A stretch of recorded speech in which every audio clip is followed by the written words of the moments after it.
Hello, and welcome to the Game Informer Show. I'm Andy McNamara, your host. For this first segment, I am joined by Matt Miller. Hello. Andy Reiner. Hey, Andy. How you doing? Good. Excellent. All right, so today's show, I'm going to give you a little breakdown. So this one's, in typical fashion, we're going to go a little all over the map because I'm out of control. So number one, we're going to talk Star Wars Jedi Fallen Order with these two. We're going to follow that up with some Pokemon talk with Alex, Brian, and Reeves. And then, which we recorded last week. And this is where I go off the rails. So next up, what I want to do is I want to talk to Leo and Ben, because I think they have some adventures that we'd like to know more. So hang around. We're going to talk adventures with those two. And one of those adventures is a new Obsidian game. And then finally, well, not finally, actually, there's two more segments. So we're going to do community emails again. And then finally, what I wanted to throw as our last bit is that we're getting towards the end of the year. And usually we kind of have Game of the Year talks after we've kind of gone through our list. And so this year I wanted to take a new approach where we kind of bring in some of the team, kind of just hear their thoughts on where they think the Game of the Year is going for them, what their favorite games are, what games they're going to maybe fight for our top 50 issue, which is coming up, which we haven't worked on yet. So this is kind of, you're getting unfiltered how views. the sausage is made. Yeah, some views from some of the editors, and we'll argue about some games, and I think it'll be fun.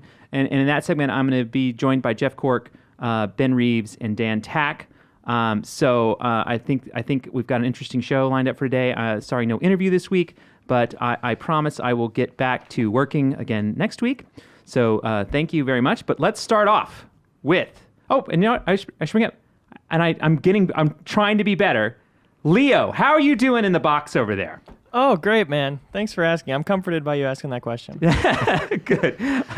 We're all feeling good. Yeah, excellent. All right, so let's get started. So Star Wars Jedi Fallen Order is releasing Friday. Yeah. Which would be today. As you're listening to this, you can play it. You can play it, Yeah. yes. So maybe you'll be playing and not listening. Well, we'll see. Maybe both. I know some people like to podcast and play, so we'll see. So let's talk about it. Reiner has been working on our review. Yes. And so you've been playing it, but Miller also got a copy, and I also got a copy. So we've been playing it, though I haven't finished. Miller, you haven't finished. I have haven't you? finished. I'm deep. You think? Yeah, you think you're close? I think I'm at least 2/3 of the way in. But this game is a game that invites some investment if you want it. Yeah, and some exploration certainly. So why don't you kick us off, Reiner? Tell us a little bit about overview on. Yeah. So on it Jedi is Fallen Order. developed by Respawn Entertainment, the studio known for Titanfall and Apex Legends. First-person shooters. So this is them venturing into new waters and doing a third-person, Star Wars action game, right? Yep. So that's a big departure for the studio. And but the studio head or the developer or the director on this game, Stig Asmussen, made God of War 3. He's got some chops there. He's got right? some chops, yes. So it is a new venture for the team, and it definitely feels like a Padawan learner stepping into new territory, and it's a little rough and unrefined. But a talented Padawan. Yeah, there's potential here, and Are we going to do this the whole time, by the way? Yes. Okay. Look all who right. you brought on to talk about I know. this. I just wanted to clarify that we were going to do this the whole time. okay, that was really good, by the way. But I've said this over and over, and I think our first text back and forth, Andy, when we started playing, I was like, it reminds me of Uncharted 1. Naughty Dog's first venture into Nathan Drake's adventures, right? Some great ideas, very ambitious, but just a little rougher on the edges, right? And that's how I feel about all of Jedi Fallen Order, is really ambitious. I love the setup and the scale they go for, and just trying to make a pure Star Wars experience. Everything you want from Star Wars, it's in there, but it's all a little rough. Yeah, so I do want to bring up one quick thing. So there was a little bit of, this was somewhat, it's great to see this game come out, number one, because there was a little bit of controversy around it, because EA was like, we don't do single-player Star Wars games. And then they were like, Just kidding. Here's a single-player Star Wars game, right? Yeah. And so, I think there's an interesting kind of expectation with this is how great will it be? Titanfall they did a really great job with Titanfall 2 as far as a single-player campaign. One of the best in all of FPS, I would argue. Yeah, and Respawn has a history, obviously, with them. When we look back, they had a bunch of people that were at Infinity Ward and things like that. So there's a long legacy of great development with them. So It is interesting that they do have some let's just say hiccups Right. and some sloppiness in the development, and it's also an Unreal Engine game, which is a little different too for them as well. So you play Cal. Cal Kestis, he's a Jedi. So there was Order 66 happened. The Emperor wiped out all the Jedi. The Darth Vader and the Inquisitors are trying to track down the last of them and just get rid of them in the entire universe, right? Like that's the setup. So Cal is one of those Jedi that survived, or a Padawan in training that survived and went into hiding on the planet Braca, which is an Imperial ship deconstruction yard where they're tearing down these ships to salvage parts, basically. Cool setting, by the way. Yeah, and gorgeous, by the way. Yeah. I would say one of the things that we have started with some negative about it being a little sloppy, but the environments, Beautiful. they are beautiful and they are stunning, and they scream Star Wars. They have like all the like Star Destroyers flying by and like all the little touches you love, like in Star Wars. Kind of universes. The opening shot makes it seem like it's a movie, like you're watching a new Star Wars movie. It's an expensive shot, big Star Destroyers, the orchestration hitting at the right time, swelling at the right moments as you kind of are carried along through this just gorgeous environment.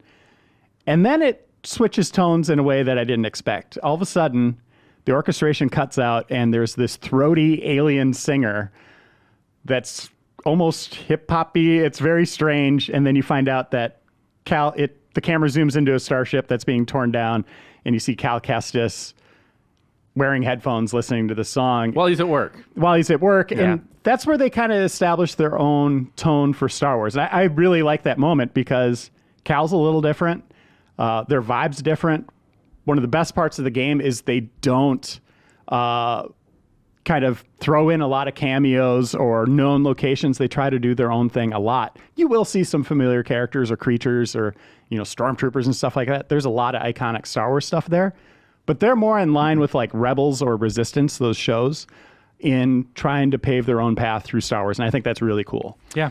And not to give anything away, but this first level area is fairly linear, right? It's the kind of setup of the character, what's kind of driving the story forward. You get a chance to see who the antagonists are. It kind of sets up the whole, like, where you're going and why, essentially, right? And we don't want to spoil any of that here. I guess you could compare it to, like, The Fugitive, where Cal uses the Force and he's outed and he's on the run the rest of the game. And then, that starts, all the dominoes start to fall at that point, right? And so, you get a glimpse of the sisters.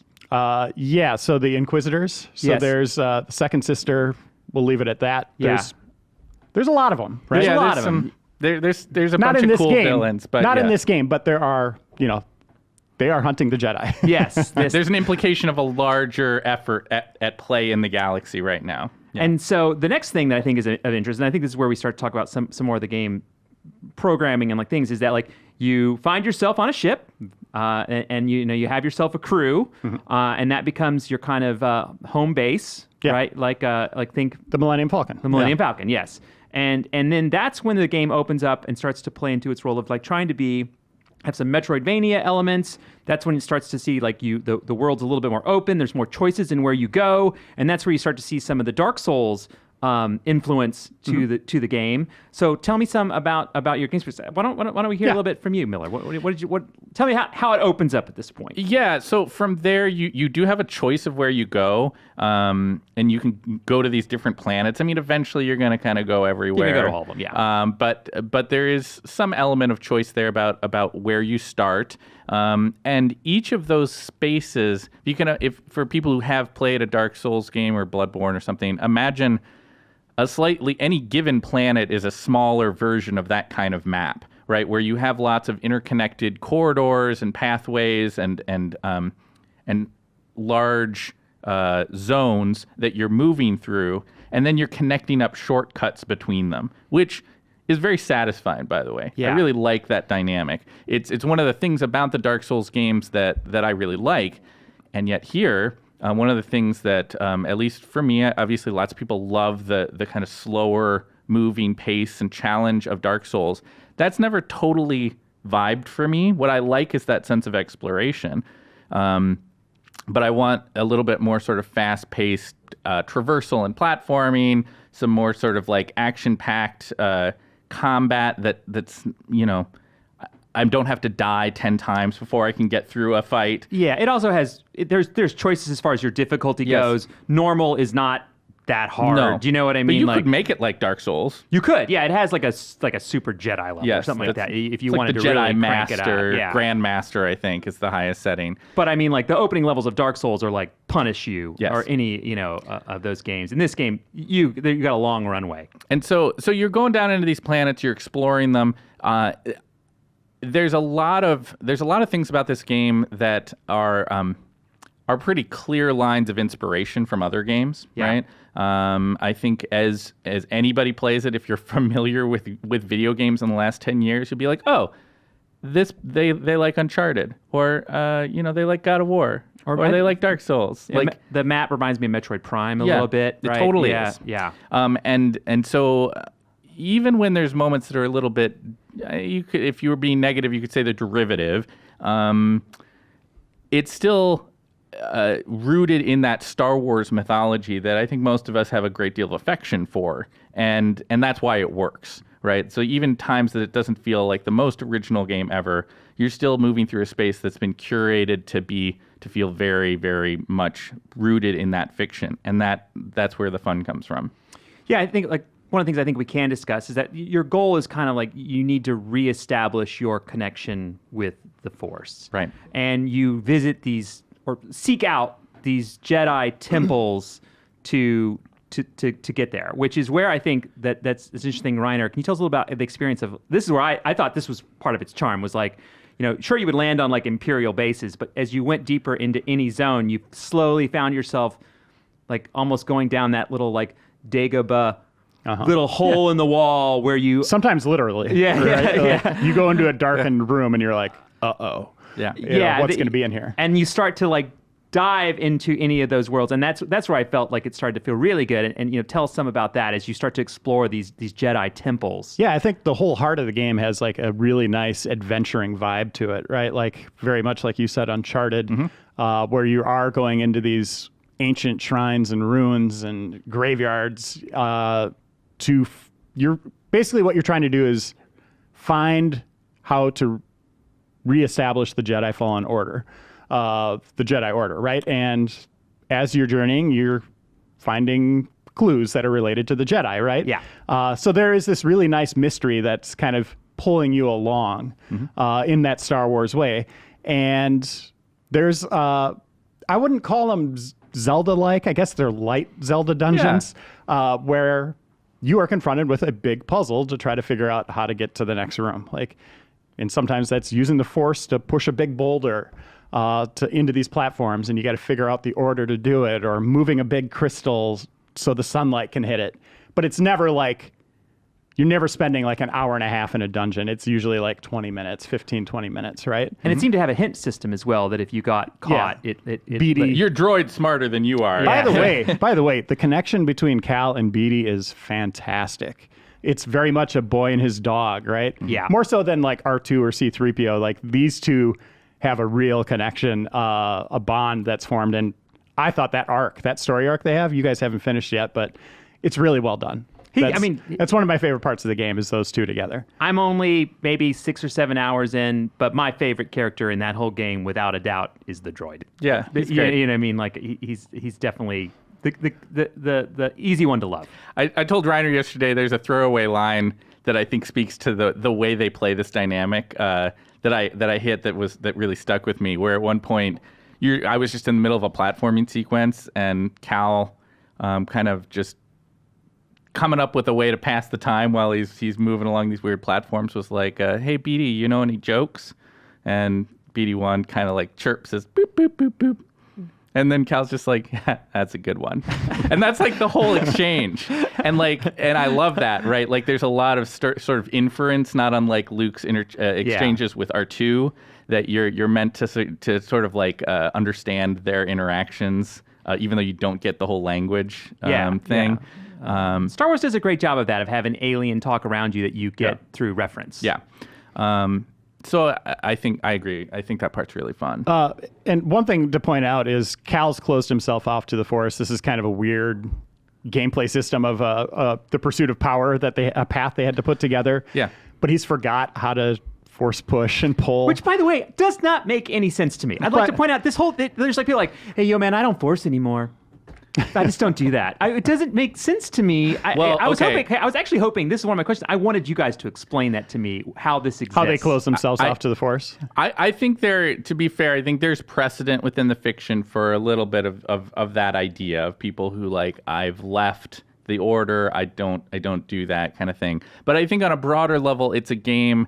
One of the interesting things narratively that the game is trying to do is that it's a game about trauma, like thematically. Yes. Right? Like most of the characters that you're interacting with on both the good and the bad side are characters who the results of like what has happened in this universe at this moment of in time is that like everything's been blown up. Families have been blown up. The Jedi Order's been blown up. The Resistance fighters, everything is suffering. And so in a lot of ways, if you look at the characters through the lens of somebody dealing with trauma and then sort of trying to recover from it or falling into that trauma further, I think the story makes more is stronger and makes more sense. Gotcha. And I think that's what that's their excuse for Cal's. Well, he's not the only one. No, he's absolutely not. But he's the most important one. Yes, because he is the most important. There is a trauma that we don't totally understand as really for most of the game.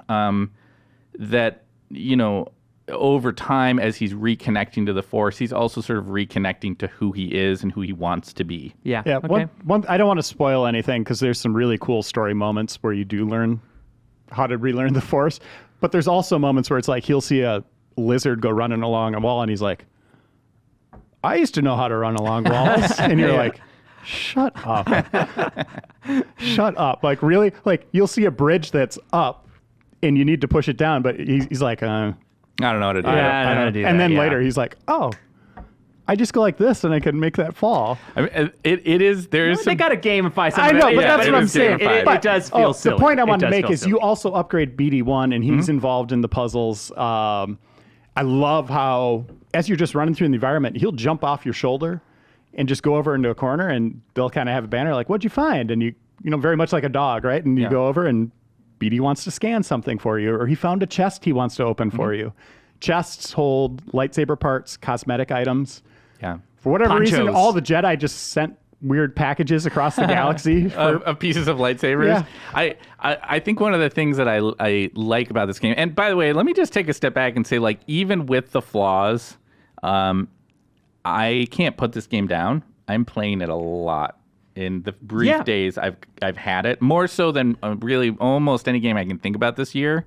It is not by any stretch the tightest, most technically sound game I've played this year. I don't mean to say that. Yeah. It's in spite of that, I'm really engaged with it. Before you go on, I do want to make sure, because we've kind of generalized around that. I'd like to point out, like, what I think those things are specifically is, like, there's texture pop in that there's like weird, like, kind of jiggling in scenes of, like, clothes you're wearing, right? There's times when I think the lighting, I'm like, is that really Cal's hair? You know what I mean? Yeah. And it's just like the lighting in that room is a little bit off. These things, they can be fixed. There could be patches that go along the way, but it definitely felt like they were like, the game's good.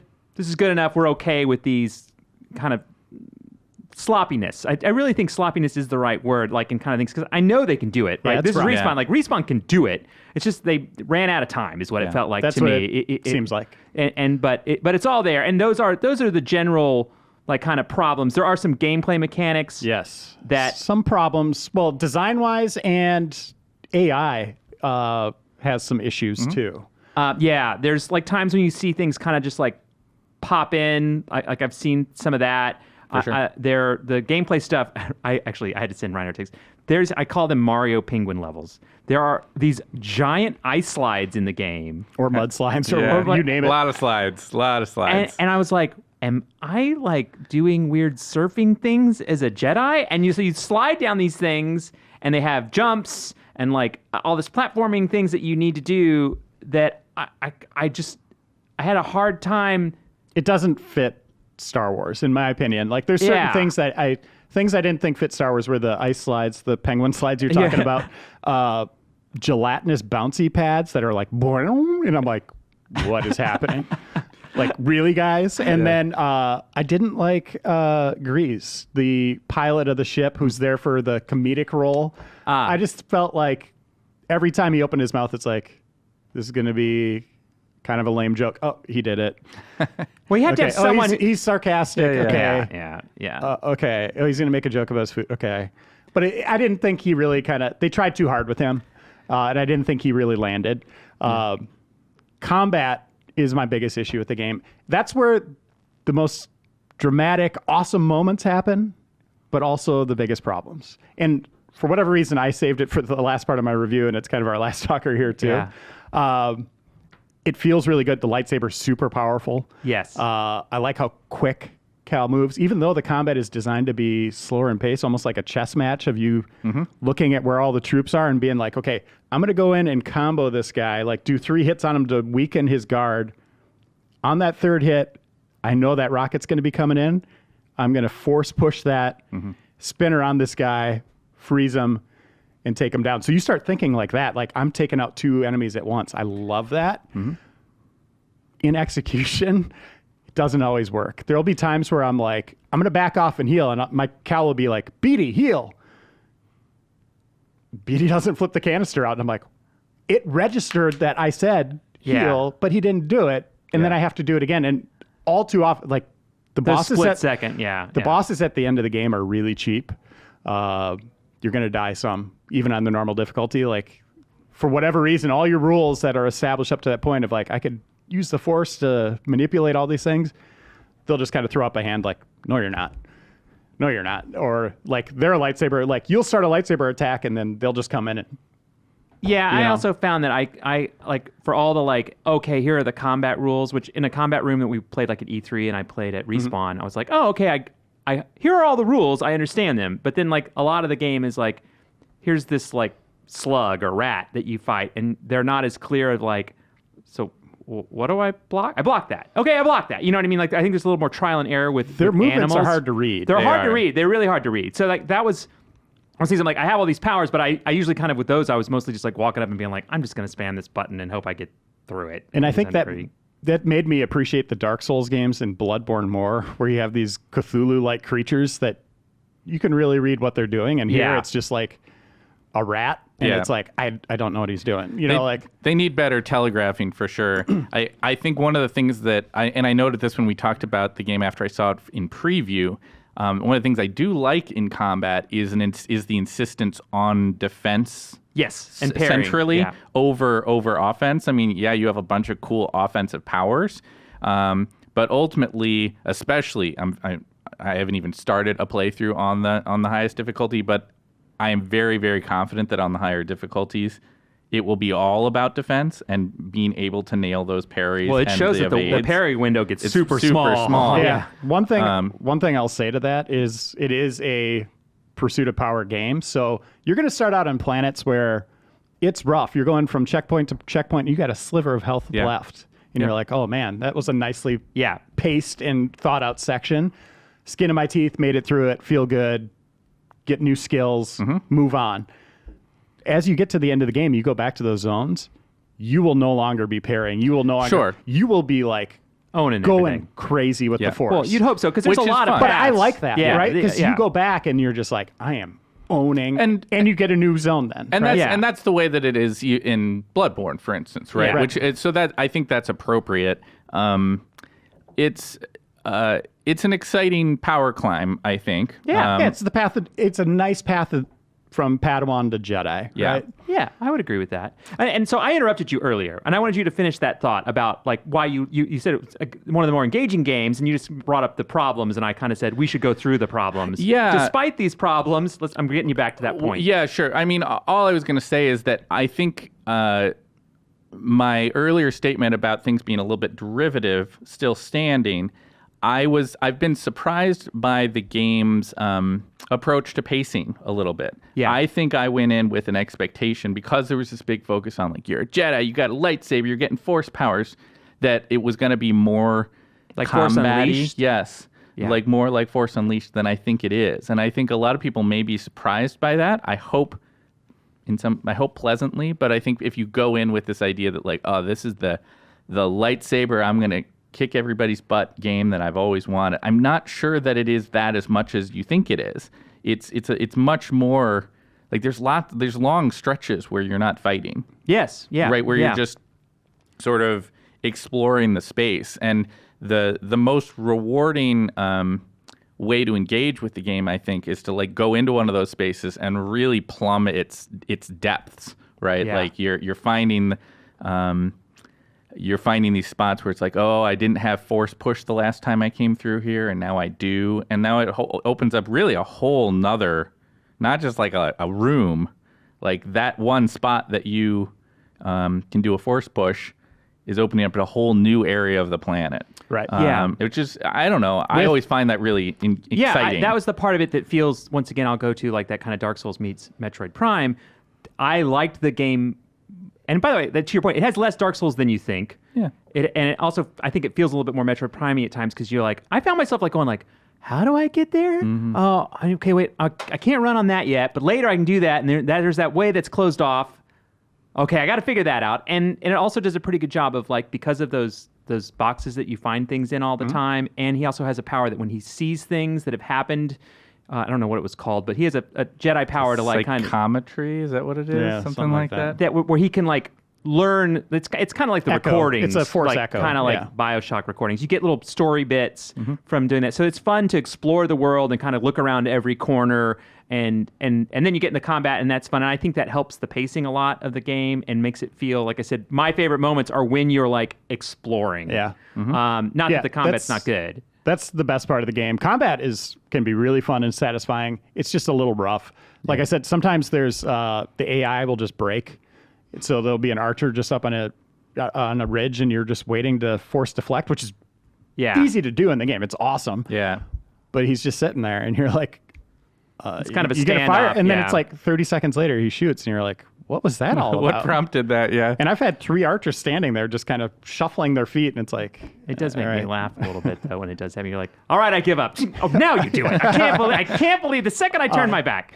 And I was really impressed with the story overall, where it went, and I liked the journey. I liked Cal. The twists and turns that come up. Some of it's predictable, some of it isn't, and I like how they handle flashbacks and fleshing out certain sequences. In it being kind of a Metroid game and being like, okay, we want you to go back to these planets at least 2 to 3 times. Yeah. The narrative suffers a little, where it's like, Yeah. hey, this door's locked. Well, let's not even try to figure it out. Let's go to a different planet to find a solution. And then we'll come back. It'd be like Luke on the Falcon, like leaving Tatooine and going to the Death Star and be like, hey guys, I forgot my binoculars. Can we go back to my homestead to get them? Well, you also get the quality that is a very video gamey thing where, oh my gosh, we're pinned down. You've got to come save us, Cal. You're the only one who can save us. And you're like, I'm going to go to Dathomir first, actually. I'll be there shortly, I yeah. will be there in a little bit, Yeah. but I think there's a healing canister I can get now. So just hold on. Yeah. It's a game, It's a right? game. It's a game. And I think, one thing that was interesting to me was that, you talk about the pedigree here is that there was a time when I really thought this game was going to be God of War, Star Wars, you know what I mean? Where it was going to be, a Jedi, riding on 2 TIE fighters, 6 lightsabers in his hand, like, ripping down some super star destroyer, right? I don't know why I kind of got into this like kind of crazy over the top mode. I've never seen any mode that over the top, but I did think they tried to start off the game with that in that kind of linear space, and I actually felt that kind of fell flat a little bit for me because I did want it to be like kind of Force Unleashed. I did want it to be that whole thing, and I think that if you do try the game, make sure you get to where it starts to open up because I really do feel that is the charm ultimately of the game. So Yeah, they just kind of set you free, and there's a defined path, a very clear path to go through, but you don't have to. You can just Yeah. kind of go off the, like, I got a new ability. I remember this bridge that I could push down. I want to go see what that does. Or there was this kind of optional boss beast in this cave. Yeah. He was really hard early on. I think I can own them now. I'm going to go do that. So you kind of have these little side stories you make for yourself or missions. Yeah. And then they reward you well. Yeah. Lightsaber parts, by the way, are just cosmetic. And they're kind of lame because you're putting different parts on to design your saber and you see it on the bench. But then when you're playing the game, it's like You this barely small. see it. Yeah.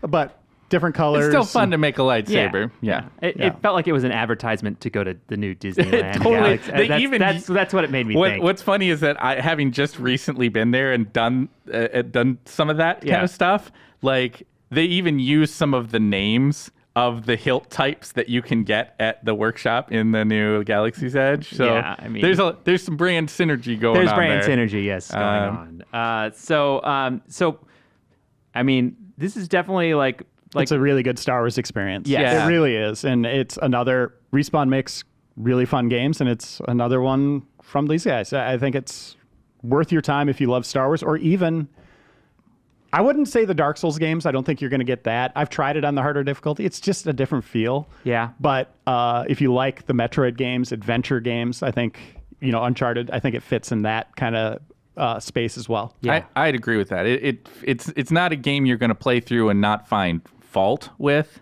Yeah. But I think even if your experience is anything like mine, even when you're finding the fault, you're still going to be like, man, it's really fun to have a lightsaber and like do Jedi stuff. Yeah, to do Jedi stuff. Yeah, no, I agree. I mean, sometimes it seems a little silly, like the penguin rides and things like that. Sure. But There he goes. but I mean, it does have those like intimate moments where it feels very Star Wars and like really pulls off a lot of the vibe that I think, even harkens back to the original trilogy at moments that feel very, very good. And I couldn't put it down, and I want more. Yeah. Like, I really want more. Completely agree with that. oh, all right. Well, thank you both very You much. bet. Yeah, you got it's out now. So if you Go play it. if you- Seriously. Yep. Jedi Fallen Order. One of the Check it better out. games of the year. So up next, I will sit down and talk to Leo and Ben with Jeff Cork, and we're going to talk in general, look at some stories from Leo and some new games that came out and some new updates that I think are worth mentioning. And then once again, I said we're going to look at this new Obsidian game that I'm going to give you a little bit of hint on. It's called Grounded.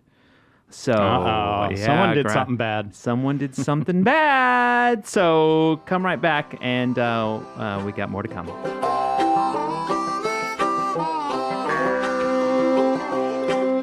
Hello, and welcome back to the Game Informer Show. I am Andy McNamara, your host. I am joined in this segment with a wonderful crew, wonderful crew. So I don't know what happened here, but Leo, look at you. Hey, man. You're out here, Leo Vader. This is so exciting. I can't be constrained anymore. Yeah, this is the first time we've been at this table together on this show since I started doing this thing. You always are just so helpful and back. So this is I'm thrilled. Yeah, this is great. Yeah, so welcome.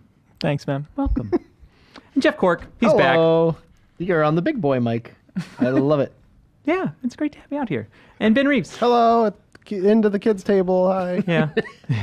That's enough. All right. Carry on. You want me to leave? and wait, hold on. Let's not screw this up. Alex Stadnick Well done, sir. in the box. Well done. Which I'm calling it the box now. I don't know why. The box. I like 'Cause that. it's It's a like a box. hockey game. Yeah, it is. And because I see a box. From my view, which I know no one can see from here, it's a big I can box. see it. Yeah. It's just right there. So I think of it as someone's in a box. Best So seats in the house. It, you know? it is true, and you can't get punched there, right? And we could like a hockey game. Anyone we don't know could about that. smash them into the glass. And it's bulletproof glass also, just yeah, in case. Yeah, so Oh. it's very safe in there. Very Yeah. very safe. That's why I say so many inflammatory, contrarian things. I know I'm safe. Not today, sir. Not today. Try That's it. right. So we had you guys were on some adventures, and then just played some games. So we're just kind of like just want to hear some tales. Just want to hear some stories from you guys. That's the point. So Reeves has got the big info. he does. think so? Yeah. I Or mean, it's Hold middle. your wait. Not so fast, Leo. yeah. So we have Ben went to Obsidian to see their brand new game, which we're going to get to. But I want to start with you were also on a trip and you found out what's coming up for the next season for Rainbow Six Siege. That's right. Which you're a huge fan of. You're not just like a fan of. You're like next level. It is my forever game, Yes. for sure. It's the only game that's got its teeth into me quite like that. You've done some amazing things, which people should check out on YouTube that are super funny. The interview with the art director. Who's an art director? Yeah, explaining Rainbow Six Siege's tiniest map details. Yes. With a map designer. It is. Jeremy Dossett. Yeah. It's very funny. Thank you. And so quite enjoyable. And you can tell when you watch that video, you're like, Leo plays a lot of this game. Yeah. Spends a lot of time in this world. So tell us about the trip. Tell us what we saw, what you did. So it's the new season of Siege. I went to a press event, played it with, say, 9 other people. Gotcha. 2 new ops and a map rework. Those are in the test server now, and then they'll be coming to the game December 3rd, Okay. I want to say, next month. Okay. But they're really interesting because they are finally, they're going for 100 ops, right? Which is crazy. That's a lot. Yeah, and it's so many unique ones. We all know eventually they're going to have to start giving more alternates, more ones that do the same things as previous operators, but Yes. kind of make them marginally different. And that's what we've got this time. There's kind of a Thatcher alternative for destroying gadgets, and there's a Jaeger alternative for destroying throwables on defense. Okay. And do you think that do they do it like they do in other kind of competitive games where they change the meta for a period around Yes. around these guys? Okay. That's my favorite part about the new seasons of Siege is that there's so much going on in that game with the destruction of the maps and how every match can feel different. The injection of new operators with new abilities does change the meta a lot. And since these are kind of similar abilities to what we've seen before, maybe it won't change the meta so much, but we'll see.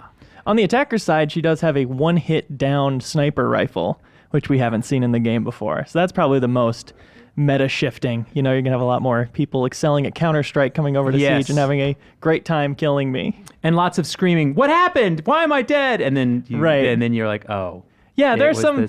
It was a that. bullet. Yeah. There's some handy things, like there's a big white streak in the air where the bullet comes Oh, okay. because it's such a threat. And then when you get downed by it, you automatically turn and face the direction it came from. Oh.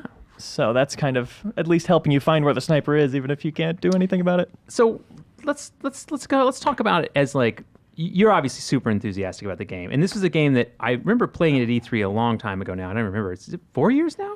3 Yeah. years. It's like I think 4. Even. yeah. So it's like I remember playing, going like, man, this is a really good game. I wonder how this is gonna go, right? And then it came out, and I think it had like a pretty lukewarm to decent response, but it has done nothing but grow and nothing but get bigger.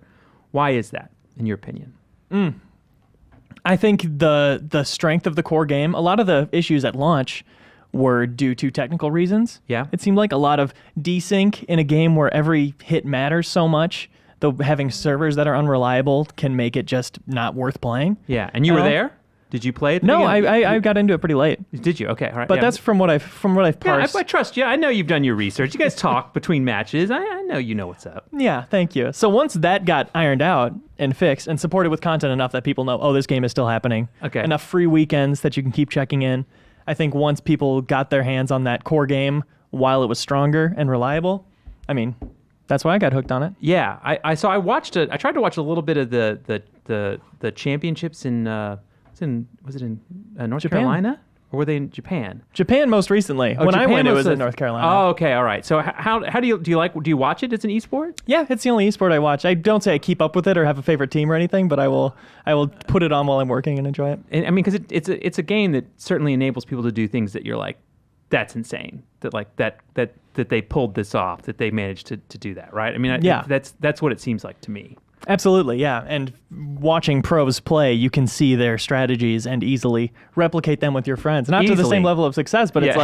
like you can just watch a match and take notes and come away better at Siege, which is fun. Okay, so anything else from the trip out there? No, I had a great time. You did? The new map looks better. The new ops look fun. You won every match. I won every single match. You can watch our new gameplay today up right now, Rainbow Six Siege Shifting Tides. A lot of fun rounds there. Me and Cork gabbing. Yep. Gabbing like gals. Yeah. About it. Do you play Cork? No, I don't. I would like to. When I watch Leo play, it always seems super fascinating. I like the idea of that much destruction in a map. It seems super fun, like the way that people take advantage of that. It's hard to recommend to people because for me, having a group that plays it is so essential. I Yeah. never ever play it when I'm by myself, but when I have friends who want to team up and work together, it's very fun and satisfying. Yeah, I Yeah. did like terrorist hunt by myself, which is a sad way to be. Yeah, that's not a life anyone should be living. No, Yeah. Do they have some kind of like battle pass that you get, or that you try to like that you're trying to to grind through to get rewards? Battle Pass is coming. It's coming. It's coming. Recently announced, and they did like a 1-week trial Battle Pass. But honestly, the cosmetics in the game are rarely good. For the free Battle Pass, it was all charms, just the little things dangling on your gun that you barely ever really see or notice. But progression is so not what it's about. Like it doesn't. I would say that's a weak area of it for sure. Is good game reason to keep playing. Like the reason people get into it is because round to round it's so much fun, and you grow so much as a player. Yeah, well, that's crazy. Well, that's very cool. So we're gonna bother you for one more, which is Red Dead PC came out. Yeah, it did. And I finally installed it last night, and I started playing. And number one, I know you've been playing as well. It looks really good on PC. That's what I've noticed. Yeah. I played for about 3 hours. I was like, I don't know if my computer can even run this. Oh, great. It's running in Ultra, and it's beautiful. And then like 3 hours in, I went and checked the settings. It was running on Medium.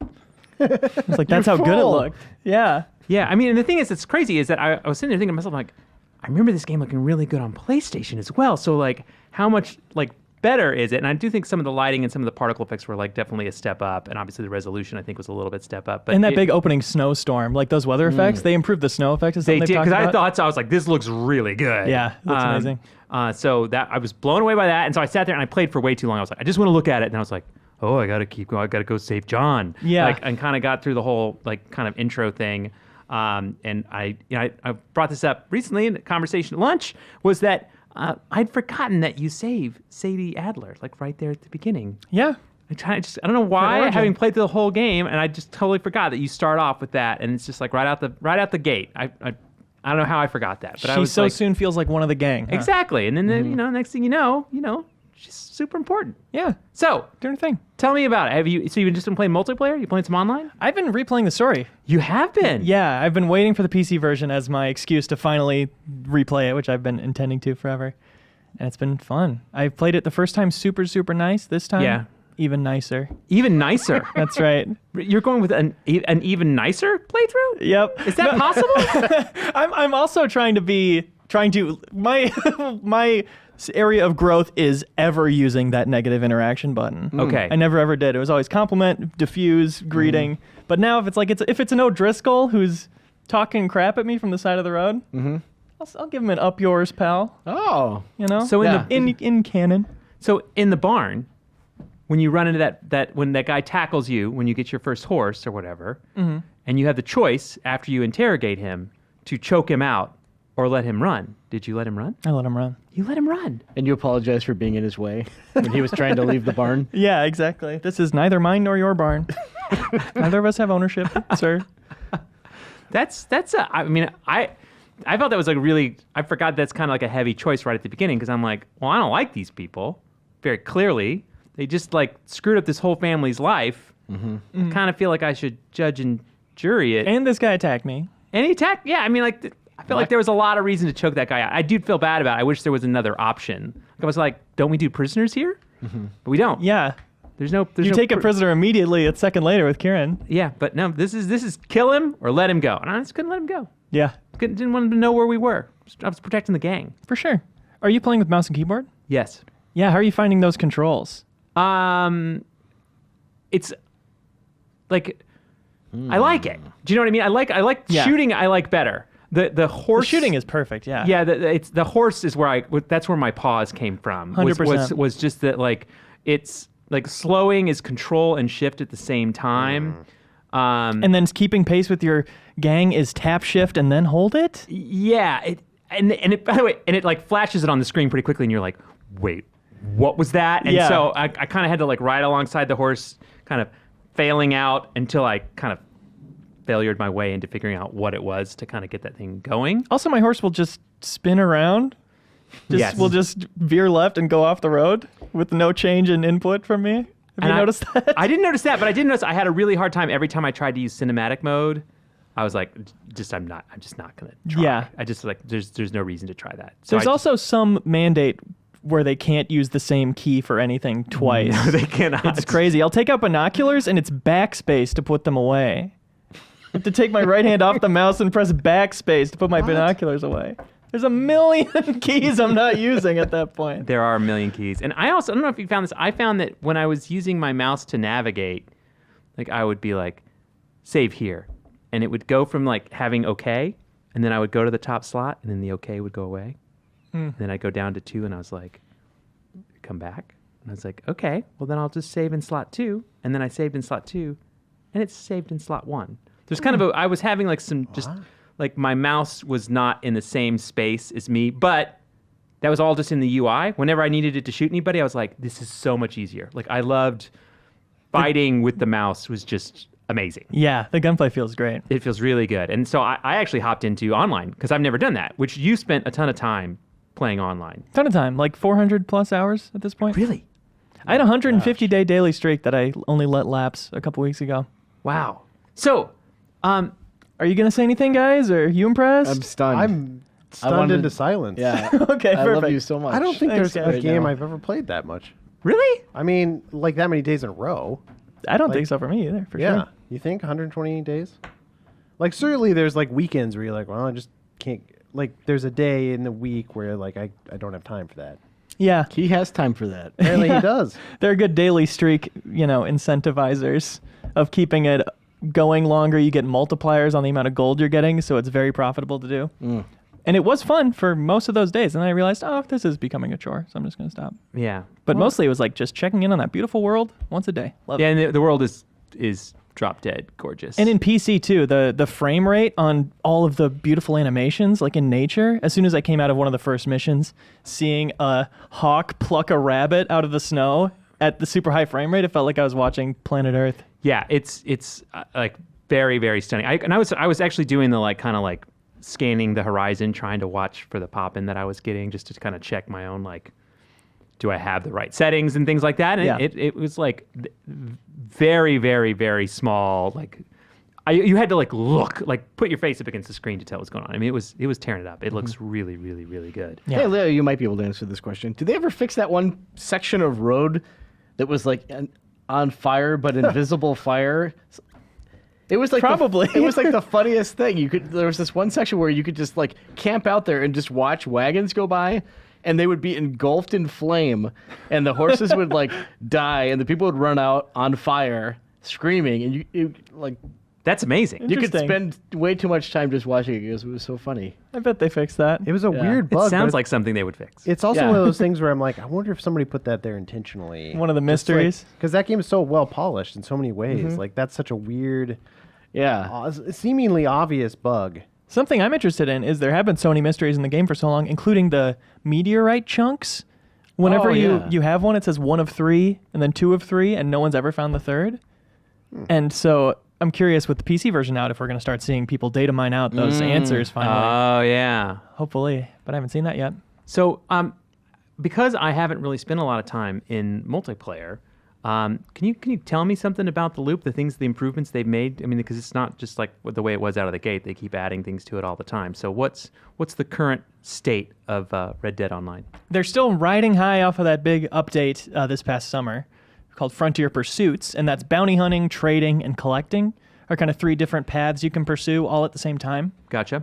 It costs gold, which is the paid money currency, but you can earn that in game. I think it's often overstated how hard it is to get that currency. You can play for a few hours and Not get a rack lot. up some gold. Yeah. Yeah, but I think the way it is now, there's just something to do every foot of the map, right? Like either you're looking for animals, seeing them. I think they still have a problem where not enough animals are spawning, but still. Seeing them, hunting them for trading, or seeing collectibles for your collector thing, roaming from town to town, doing a bounty. There are still stranger missions that are still very fun, even though they've kind of been outpaced as far as rewards. Gotcha. But I still think the missions, if you like playing it, there are plenty of fun things to do in it. The problem is a lot of people will say, bounty hunting gets repetitive because you just keep going to these places and shooting these guys or whatever. And it's like, you're playing the game. yeah, You just that's- don't like the game, then, which is fine. Yeah. So do you feel like you're running into other people a lot in the world? Is there a fair amount of griefing? How's the like community in that? They've taken some measures against the griefing. I would say most of the encounters I have are good. Okay. There are a lot of silent interactions of waving, buying drinks together at the bar, or starting fight clubs. Yeah. Which are always really fun, hand-to-hand fist fighting fight clubs. And then when you are getting griefed, if you want to participate in it, you can fight back and have shootouts in town, and they'll prompt you to start a feud, and then you're in a little death match. I think Yeah. that's implemented really well. But you can also choose to parlay with them.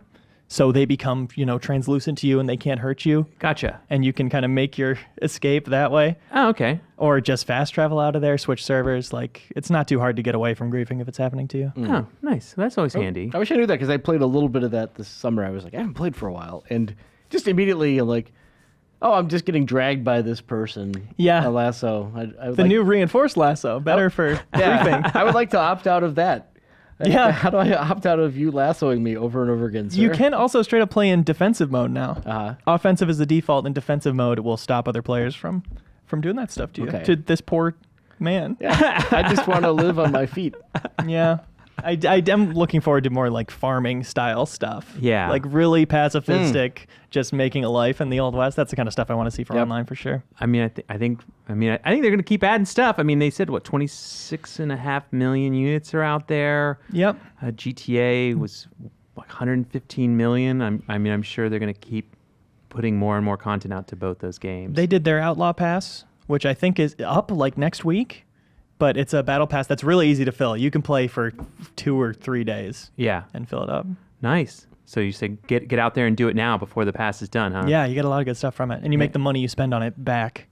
Yeah, The gold. Bertz was talking to me about that. He said he thought that was a really brilliant way to do it. It cost a fair amount of in-game, but it was attainable, and that you got it all back. It was an investment. Yeah, we can complain about Fortnite for making battle passes the thing, and we can thank them for making it the norm that you earn your currency back for Yes. getting them. They could have not been that generous, and they were. Yeah, I mean, And the industry is thriving because of it. Yeah, I feel like it's a fair exchange when you lay out in front of me what I need to do to get there. I'm pretty happy about that. Yeah.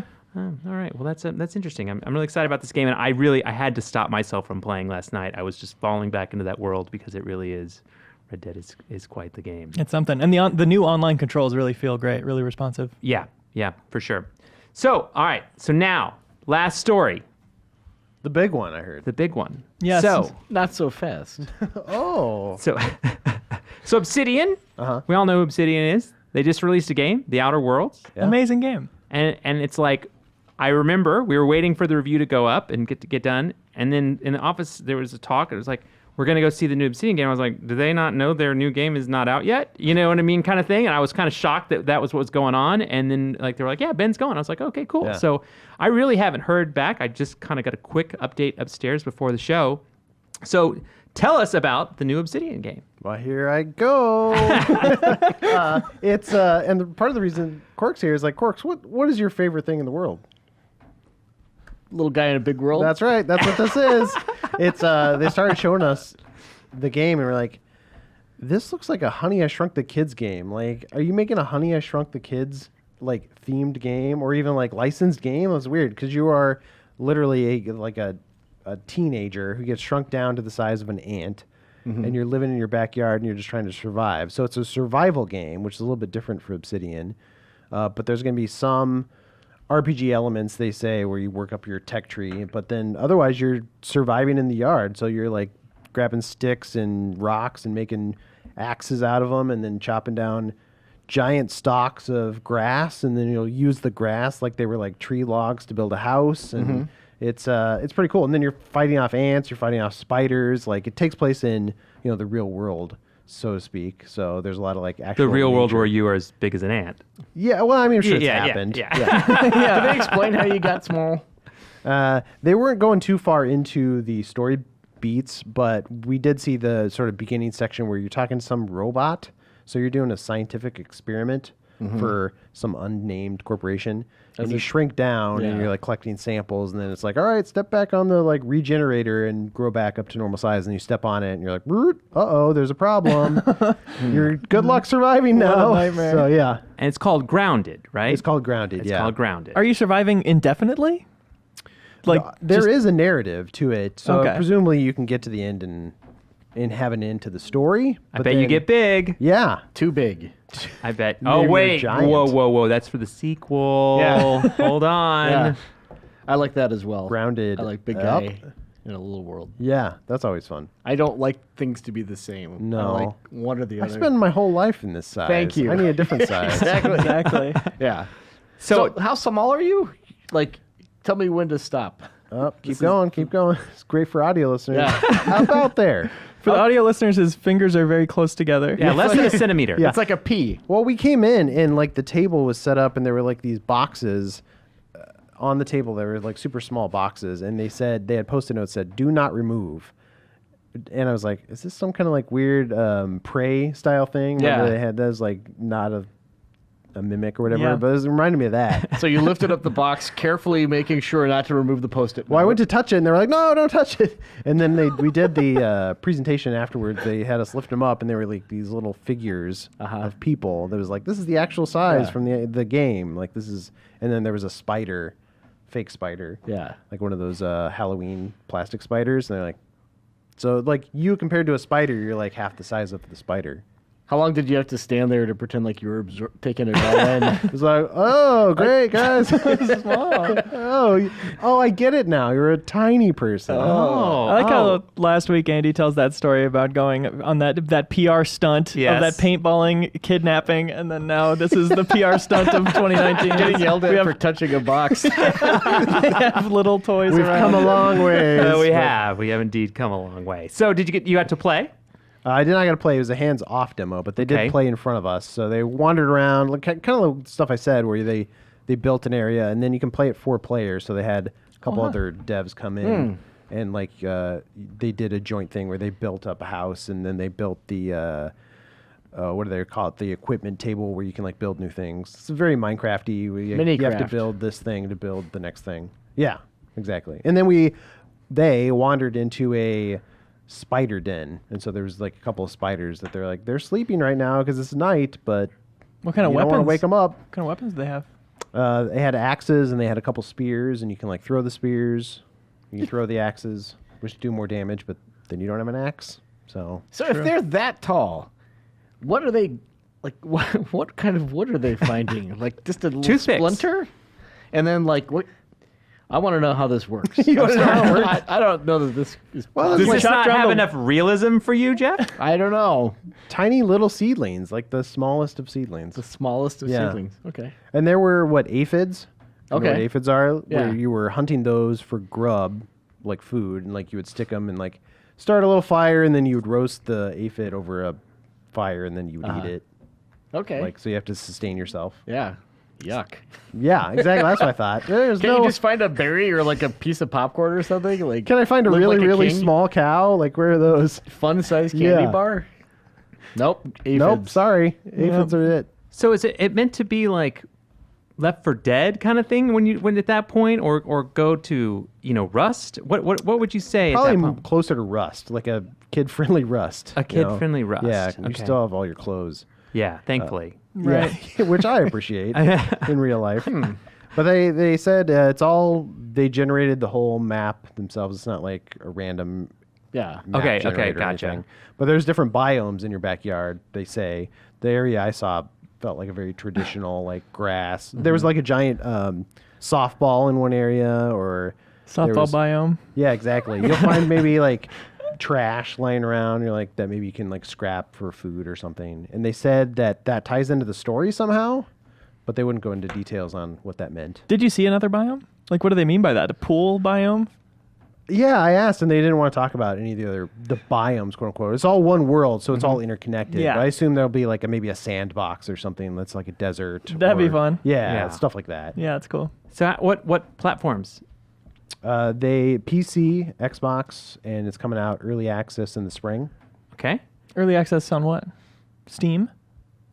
Yes, I believe. If it's a multiplayer survival game, it has to come out in early access on Steam. it does seem it's like it. required. That's law. It is, Yeah. it is And definitely they said required. it's coming to what, Game Pass as well. Cool. Okay, and what was the timing? So, like, Well, for they the said game, spring, but, but they they, didn't say- didn't want to say other than that. They didn't see anything for like when they'd finish. That'll it. be the early access, and then presumably it'll be something they continue to work on. The cool thing is, Obsidian, they're kind of a smaller studio. I mean, they're less Yeah. than 200, which is, I don't know if that's counts as small, but like this team is like the smallest team they've ever had on a game. It's like 13 people. Hey, it's tiny. Hey, I have one more question. Yeah. You said it supports like 4 players? Can you work together to pick up large things, like we are gonna bring a marble back to our base, like Oh. Pikmin style. That'd be a good idea. I didn't ask. That You should where you were should you? suggest that Yeah, to them. That's a good idea. They would like that feedback. We need to know. Yeah. Did you talk to them about Outer Worlds at all while you're out there? Were they happy that it was critically successful? and Yeah, everyone loves it. It was like said- the week after that game launched, and it was like, you guys got to be riding pretty high. Like of all the times to announce a new game, like right after Yeah. a game comes out and is really successful, it's like, well, we're still pretty nervous about this and how it'll be received. I was like, yeah, but I mean, of all the times after a new game just came out and it's really successful, they're like, yeah, we're pretty excited. Yeah. That's great. That's great. So I can't wait to see more on Grounded. I do think, by the way, my guess, this is my assumption, that kids were grounded at home, and that's what led to them. Never mind. No, I, true. I think it's gonna go down that. What's Some kind of funny is wordplay. I went to the studio and they're like, here's our new game. And it's called, we don't know yet. So they were just calling it Project Main when I was at the studio. And I got the email after I left, like, okay, here's the game Were name. they calling it Project what? Project Main. So Obsidian does this thing where all their projects are named after the states in the Union. Oh, So in the they're United just, States? They're just running down the list. In the yeah. colonies? In the Very colonies. interesting. Maine. So they're up to Maine. okay. Yeah. Did they tell you what Outer Worlds was? I was probably the one before Maine. Very cool. Whatever that was. I'm sure you can figure it out. Yeah. Well, thank you all for the wonderful stories here for our second. Oh my God, I'm so confused. Third, on this. second? I'm so confused on what segment we're in. Yeah. So this week, okay, so I should explain this so everyone knows, because you're gonna see a line throughout this podcast of me being confused, and part of it is we did Pokemon last week, and then we started the day and it was like we had to do it all out of order. So I've been out of order all day. I have no idea what I'm like going into, and then I actually thought I had an order, and then right before we did the segment, Leo looked at me and he goes like, "You know this is the order," and I was like, "I do not." So I called you a mean name too. you did. You did. But that happens. It's Yeah. not the first time. Yeah. So up next is Pokemon Nice. Sword and Shield. Talk with Brian Shea, with Ben Reeves. That's right, I'm there. That's right. I think I'll be there. And Alex is in on that too.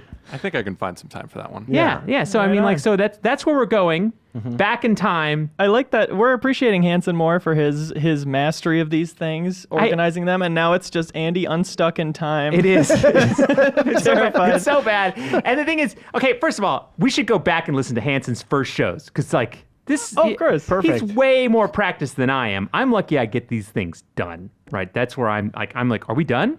Leo goes, yeah, you're done. I'm like, yay. So there was going to be some hiccups here. Thank you for putting up with those. But Pokemon's next. Thank you guys. Wonderful panel. Fun to hear about these games. Can't wait to see more. Yada, yada, yada. Next segment.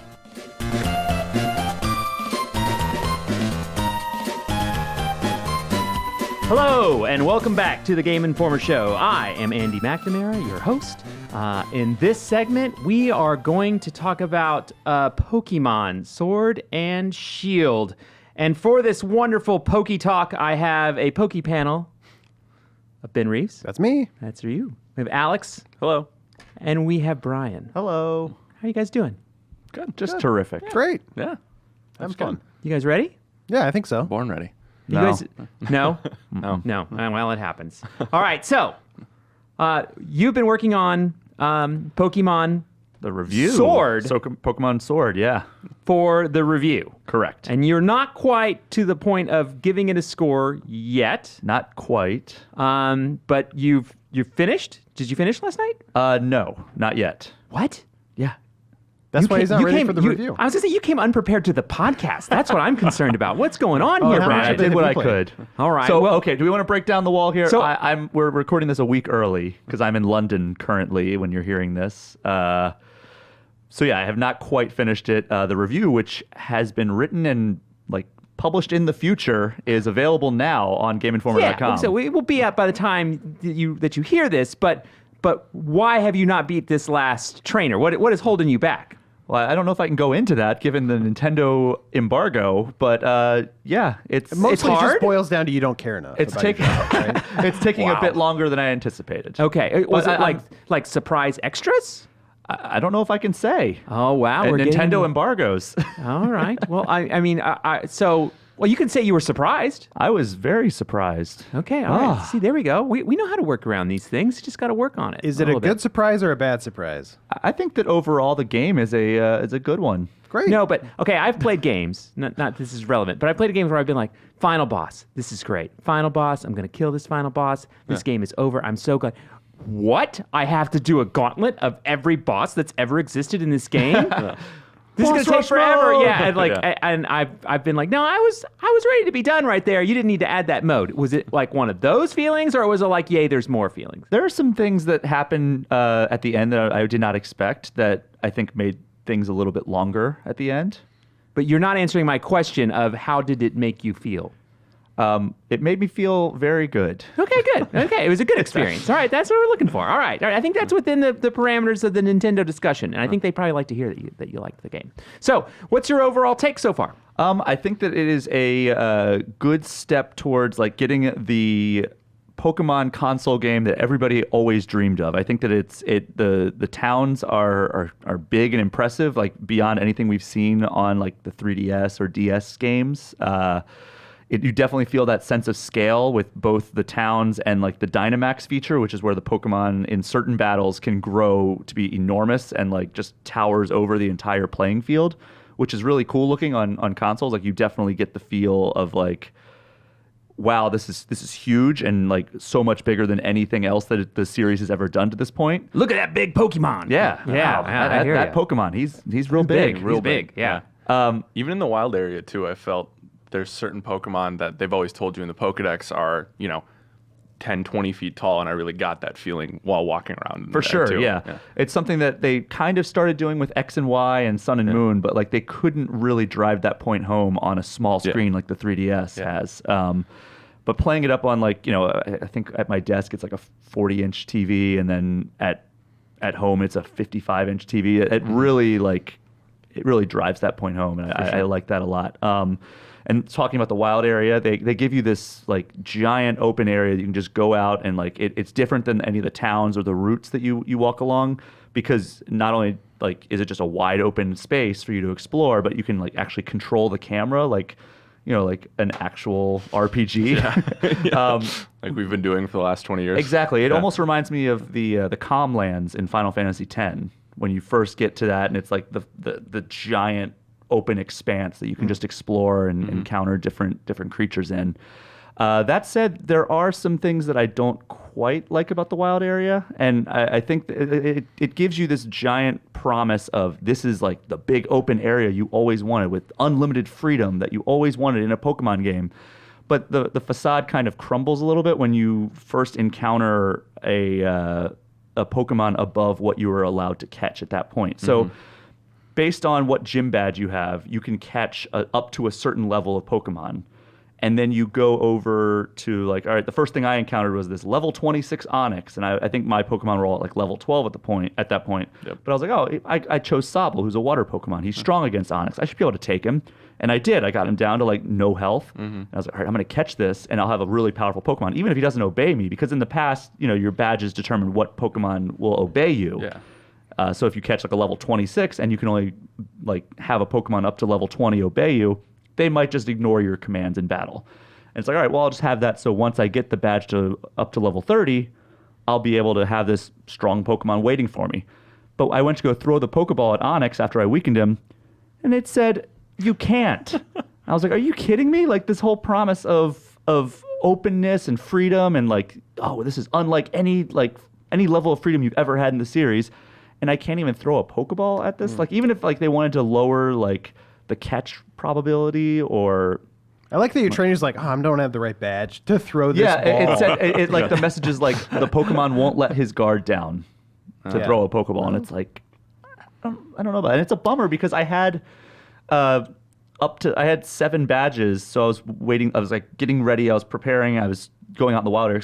It's a really great place to grind and like find like treasures and like items and stuff and like different types of Pokemon that you wouldn't be able to find in the normal routes, which I really do like about it because it's like all right, it's because like there's different weather there's different biomes and different weather forecasts for the different biomes as the day goes on. So it's like, oh, it's really sunny in the desert. I bet I could find some really strong ground type Pokemon over there right now. So you can go down there and get that. So I was going down and grinding and like trying to catch some good Pokemon to go up against the final gym leader. And I had encountered a level 56 Pokemon that I wanted to catch. I was like, oh, that'd be great for this. And even though I had all but one gym badge, it was still too powerful for me to catch. That's wild. So it sounds like you have some gripes, but overall you're enjoying it, right? Oh, absolutely. I think it's a great, pardon the wordplay here, evolution of the series. Like it really does bring the series forward into like what I would consider like a modern era of the franchise. I think Let's Go Pikachu and Eevee from last year was like a great like proof of concept. Like, all right, we remade the first games on Switch with like modern graphics, and it's really cool that they You just can't use a normal controller. That really annoyed me. that was annoying. You can use the Pro Controller on this. I've been this actually one, yeah. reviewing with the Pro Controller the whole time that I've been playing up on the TV. And I've been playing Shield, and so has Alex. I'm curious to know your impression of it because you're a huge Pokemon fan. But I've been liking it, like that open world area that you're talking about. Like, is that new? Because like I'm not super familiar, but that felt new and fresh. I'm like, oh, I might actually play this game. Yeah, So I'm it's kinda into like I this. said, it's a great And area. it's hard. Like I was running up against things that like were destroying me, and like that's a new experience for. Yeah, it's a Pokemon great fan. area to grind, and there are some performance issues in that area. I found like you get a bike a little bit later on, and I was riding the bike around, and I think I was just going a bit too fast through this giant open area, and I was getting some frame rate drops and some pop-ins. Like I'd be riding, and suddenly there's an NPC just like right next to me, and it's like, oh, okay, I guess I was just going a little bit too fast through this area. Yeah. But yeah, that area is really awesome, and it's great for just diversifying your Pokedex. For sure. And I think in a game like this, where it is very much Game Freak's first console game, mainline First all game, new one, yes. all new one, I'm seeing things in this game that I really like, that I can tell it's just like, okay, this is their first experience, like kind of with the camera and in the wild area and some of the movement. I was like, okay, I like what they're going with this. This is cool. I want to see what they can do when it's not their first like all new console game. You know what I mean? Because I agree that I did run into the camera's just it's good, not great in the wild area. Like I would be running around, it would like go first person. I couldn't get out of it, and then once I like ran away from like a lake, I got out of it. So this game's like comfort food for me. I went to ask you, is like, hey, are you a Pokemon fan? And what did you tell me? You're like, I played them all. Except... I missed Black and White, like Heart. And you Heart call Gold yourself and a Soul fan. Silver. I know, I know. But you played almost all of them, which Yeah. blew my mind because you don't seem like a Pokemon guy to me. I don't know why. is that a good thing or a Yeah, I bad was gonna thing? say, what does that mean? Yeah. He What's doesn't that look like supposed a to mean, total Ben? dork, is what I'm saying. Yeah, he looks like a cool guy. Yeah. Wow. Cool guy. Well, Yeah. he's like when we interviewed him, he's like, oh, I like Call of Duty. Yeah. You like a lot of shooters, For sure. like, so like that. In my mind, I was Ah, like, that's okay, the that's- kind of Okay, game so we're Call doing. of Duty that's a fans better way to are frame it. cool. Nice save. Yeah, All right. Yeah, we are cool. just but- like the save system in Pokemon. Get back on topic.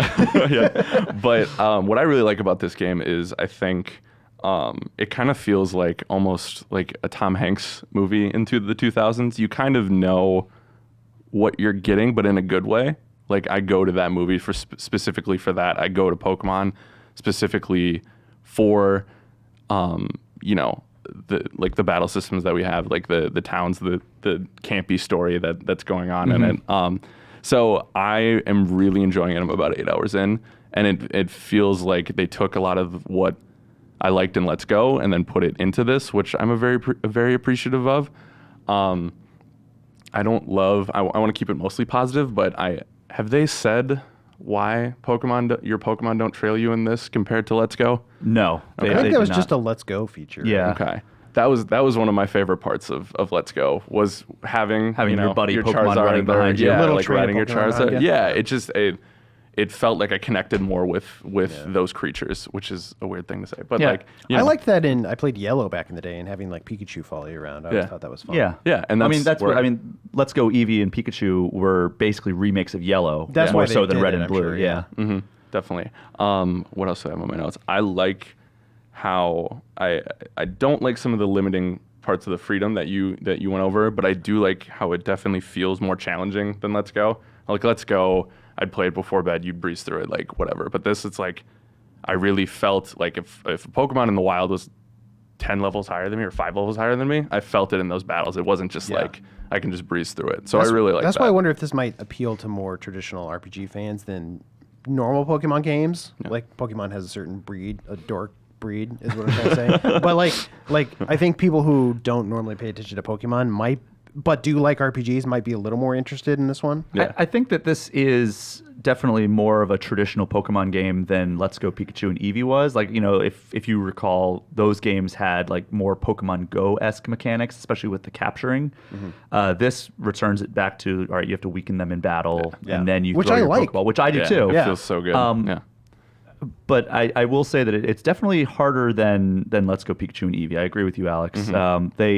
There are moments, like I breezed through a lot of the story, but there are definitely moments where it's like, oh, I'm going to have to use the old like hyper potion revive, like just to get through this battle because I either chose the wrong party to come in or they're actually, they have really good Pokemon to battle me with. Yeah, and it's not like it reinvents like the matchup system, but it's like if you come in with a dark versus fairy or something like that, you're gonna get smacked.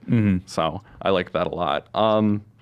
I have a question for you. So when you talk about this wilds area, right? Is this because this is an open world game, or is it literally like an area, like a portal you go through that's the open world area and it's separate? It's an area that is separate, but it connects like certain towns. So you can run through it, or you can like to get from like the first like small town to the first big city. Yeah. You have to go through it, and then to get from that to like another area, you go through that.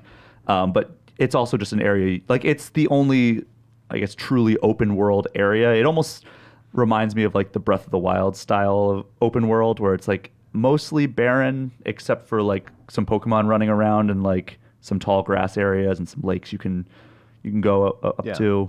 It's an open area within what is the traditional Pokemon just sort of linear chain. Yeah. if that Okay. makes sense. Yeah. So you walk Okay. into this, and then it's an open area, and then there's an exit where you're back on the chain. Yeah. It is sizable. though. okay, It right. is a sizable Yeah.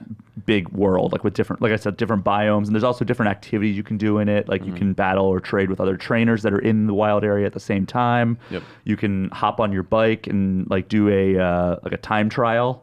You can where the do raids the max happen. raid Yep. battles, which are like 4 trainers at once take on a giant Pokemon, and then you if you beat it, you can catch it. So is there any competition that you can do? Is there any online modes? Is there any multiplayer? Is there any? Just like battles and trades. Okay. And the max raid battles. Okay. You can It team seems up like with it friends for always that. wants you to be online. There's always like that thing in the bottom left Wycom. corner. It's like, hey, Yeah. you're connected. And that also gives you like another social aspect, because like if you're local or if you're connected with this person at the same time, and like say Alex is on the same area as I am, and we're both playing Pokemon, it'll say like nearby Alex caught Pikachu or Yeah. whatever. It'll like, so if I catch a Pokemon, it'll show up in his lower left corner like, hey, a nearby person caught this Pokemon. Like, so yeah. Yeah. So, you know, I hear on the internets there's a lot of controversy around this particular Pokemon. That there's Pokédex outrage. Yeah. There is, I think, people concerned with the new generation of Pokemon that are introduced here. Can you guys talk? They're me trying through to take some- our Pokemon away. Well, we're not allowed to say which ones are in it and not in it. Yeah. You're talking about old ones that are in the new game. We're not able to talk about unless they've already been announced. Right. Yeah. We can't talk about which ones are or are not in the game. But they did They announce ahead of showed a time lot that of them. They've shown a decent amount. I mean, they're not all going to be in the game. They're not though, all going to be which in, is in the the big game. controversy. Yes. Yeah. Okay. So, because there's what, 800 Pokemon in the Pokedex right now? More than that now that they've introduced this, yeah. this generation. I think that it's disappointing that certain like classic and favorite Pokemon are not in the game. Like it's annoying that one of my favorite Pokemon, for example, is not in the game. Who And is this favorite Pokemon? Come on, you gotta tell us. Well, I can't. Oh, You want to just can't. run down a list of your favorite Pokemon? Just did. Just So it's annoying Apropos that of like nothing. one of my favorite Hey, Pokemon's not in let's the game. forget that question. Hey, Brian, Yeah. what's your favorite Pokemon? Well, I said one of my favorite. My favorite Pokemon. Oh, you know, I'm trying to work around the rules here, and you're not working with me. So yeah, it is annoying that those Pokemon are not in the game. Like really classic characters that a lot of people really like are not in the game.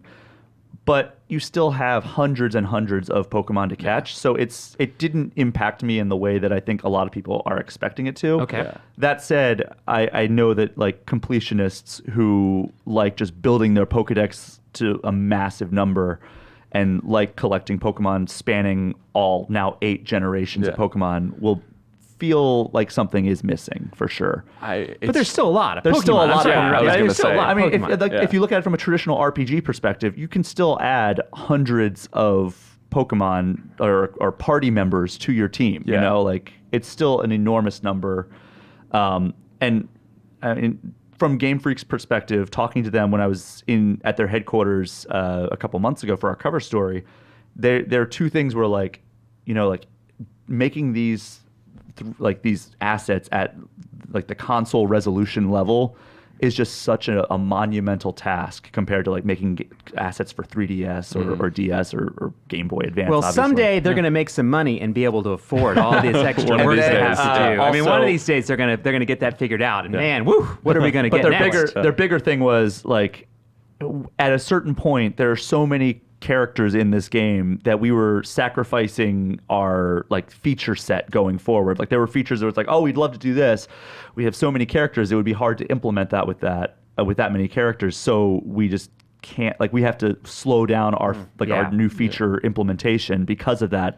So that was the main reason they've given for why they've cut so many Pokemon. You were at the studio. Did it impress you how many people were there? Like how few people were there even? Because like Pokemon's like the biggest media franchise in the world. Forget It is, yeah. It's like huge. And like it's like 100 people or something. Yeah, well, they've wild. talked about how they want to keep it a smaller team, and that's just because like it's easier to communicate like that single vision across like I don't know how many people they have like a couple hundred core development team members, and it's so much easier to communicate across a couple hundred than it is like 1,500 developers on the core development team, and that's the main reason they've given for not like expanding to like a Destiny style development staff or like that type of just crazy budget, 500 million or whatever. Yeah. But I mean, to Andy's point, it seems like it'd be so easy just throw more people. No, absolutely it would be. But I think that like from their perspective as like this is Junichi Masuda and Shigeru Omori, the leaders of this game, they don't want to have an enormous team just because it's hard to develop for different reasons than it's hard to develop with a smaller team. So I'm really trying to get to the really important questions. Which, if you can't tell me your favorite Pokemon because Hey, I you like can't Dra- I mention like it, Dragonite. What? Okay, what? I know that's like a casual answer, what? but What that's been my favorite since I was a Pokemon kid. can you talk about that you enjoyed in this game? What Pokemon? Yeah, or which one's the cutest? Let's get down to like the real nitty gritty. What Which was your one's the starter? cutest? My starter was Sobble. I was going to Okay, ask you all what you right, picked. that's- Yeah. I'm Team Sobble Yeah. all the way. All right. I picked Grookey, which I liked. I did Grookey too. Oh, you guys are a couple. I do groupies. like Score Bunny a lot. I think I really like the energy around that character. Yeah. And I always like fire starters traditionally. Like most of the time, I'll pick a fire starter. You're a real fire starter. That's part of why I picked Grookey, I think, is because I always do either fire type or water type, and I Yeah. loved the design of Grookey, so I was like, all right, I'm gonna go this route. So, Yeah, Grookey's cool. yeah. This is the first generation in a while that I was like, I love all three of these designs, and I was excited when I beat it eventually. I'll go back and I'll try out the different starters, especially as I see what the evolution is in them. And I think that's another part of what I love about this game is that character design. I think James Turner and the rest of the art team did an awesome job with a lot of the early level stuff. I'm only 8 hours in, Yeah. but only. yeah. But like he started playing yesterday too. Like, yes, foregone. I didn't sleep, didn't eat. It was great. I'm committed to the role. You're committed. Yeah. And I really like their marketing approach to this too, which is kind of a weird thing to say, but like kind of like how the Marvel movies will like lie to you about what's in their movies. I think Nintendo did a really good job of showing and not showing what was in this game. Misleading, I think is the. Yeah. Well, I think this time they played it closer to the chest. Yeah. Because like I mean, there are leaks out there obviously, but they For sure. haven't officially shown like the evolutions. Yeah. Whereas I think, what was it, X and Y or Sun and Moon had like the main evolution on the back of the box. Yeah, and like you Red saw and 'em Blue already. had the main evolutions of Charizard, Yeah. Charizard and Blastoise on the actual box art. So, like I like that not knowing what Sobble's going to look like when he Exactly. evolves. And It becomes a that's- game yeah. though too. Like when you pick your starter, you're like, oh man, I hope this guy doesn't look stupid when he evolves. Like, please, you look so cute now. Yeah. Don't be Ugmo when you grow up. So, but that's the highest compliment I can pay this game is like in like Sun and Moon, I was looking for a Gen 1, a Gen 2 to put in my party. Whereas in this, I'm like, I only have one Gen 1 Pokemon in my party. The rest are all new to Sword and Shield because I love the design. I want to see where it's going next. So I that's what's been pushing me through this entire time. And I mean, at the core of this game, I know we talked about like the wild area and all that stuff, but at the core of the game, it is the same Pokemon like style that you Yes. expect. Like, you know, you start in a small town, you go to the big city, and like you battle the gym, and you get your gym badge, and then you can go on to the next gym, and next gym, and next gym, all the way up to 8 gyms. Yeah. And they're all different types that you can battle, and like if you're looking for like a traditional Pokemon experience on console, like that's what this is. It's what you're wanting from that. It's and it's overall a very good one too. Yeah. So and that's why I called it comfort food because it is being a cool Pokemon fan, as Mr. Reeves called me. The coolest. It is something I've wanted, but there's going to be people out there who wanted this to be a Breath of the Wild step in how Zelda did, and like it's tough because like I feel like they're going into it with the wrong expectations, and they're not going to enjoy what's actually there because there's a lot to love about this game that I'm enjoying. So Yeah, I mean, I think that's the thing about Pokemon fans is that they love Pokemon. They love the like the systems that are there. I think that's actually pretty smart of Nintendo to not turn it into Breath of the Wild because Breath of the Wild is Breath of the Wild, Yeah. right? Yeah. You know, They already think got that game. Yeah. They already have that game. Yeah. I do think, you know, like anything, I think like a lot of people, I think the just changing the open world, and really I think there is something to that. Not like making it Breath of Wild per se, but I agree that kind of Wilds is a good step in the right direction. Yeah. and I feel like it's almost like I know I said proof of concept for like them getting a Pokemon game on consoles with Let's Go Pikachu and Eevee, but the wild area feels like them kind of dipping their toe in. All right, what Exactly. how else can we push this world forward like in the future? Yeah. And like I think the wild area, despite like our gripes overall, I like feel like they're think minor. that it's an overall like success, and like going forward, if they have more areas like that, I would love it. I would, yes, that's like you said, is a proof of concept, and like very excited for this one. But I'm excited to see when they understand that Switch tech, they understand what they're developing on. I'm thrilled to see how they push that even further. And even if they do like Ultra Sword, Ultra Shield, like in 2 years or whatever, like, and they like, hey, there's an all new wild area up north or something, like that would be awesome. Like more to do with that concept would be great. Yeah, definitely. Or if they added more Pokemon back to it, that would be cool too. Yeah, but by correct. the way, and I can't talk about any specifics, but I do like the new Pokemon designs overall. I think that the new Pokemon designs and the new town designs are great. There's one specific Pokemon that I can't talk about. That is one of my favorite of all time, and he's the goofiest, dumbest looking Pokemon, but I love him. I almost don't want to evolve him. He could be your ride or die? He may be. We'll see. In your party through the end. Yeah, we'll see. But he looks like a Dr. Seuss character, and I'd laugh every time I see him. He's fantastic. So. Well, that sounds like that part of the game was definitely a success. Yes. The Pokemon that they created for this new world are spot on, right? Yeah. But that was something I was apprehensive about with this because that's inherently why I tuned out during the time that I did because I didn't feel as connected to the Pokemon that they were creating. It didn't feel right in what they established in Gens 1, 2, and 3. So I'm very happy that I feel like this is a return to form. Oh, that's excellent. Sun and Moon X and Y were too, but yeah. All right. Well, thank you all for coming on and talking Pokemon today. It was I learned a lot. And I also learned that you can't talk about a lot of things about Pokemon, which is unfortunate. But I do look forward to all the conversations. I'm sure people are going to have lots of comments. I'm sure this is going to be a topic of conversation across the vast space of video games. I'm sure once this game hits, and that date is November 15th. November 15th. Tomorrow. Tomorrow. Wow. That's crazy. Came up quick. It's only a day away. It's Only a day As away. Annie once said. Oh, tomorrow. Annie tomorrow. McNamara? Yeah. All right. Annie Annie McNamara. Yeah, That's right. exactly. Yeah. All right. Well, thank you. Thanks all. Coming up next, I have no idea, but we'll get to it soon.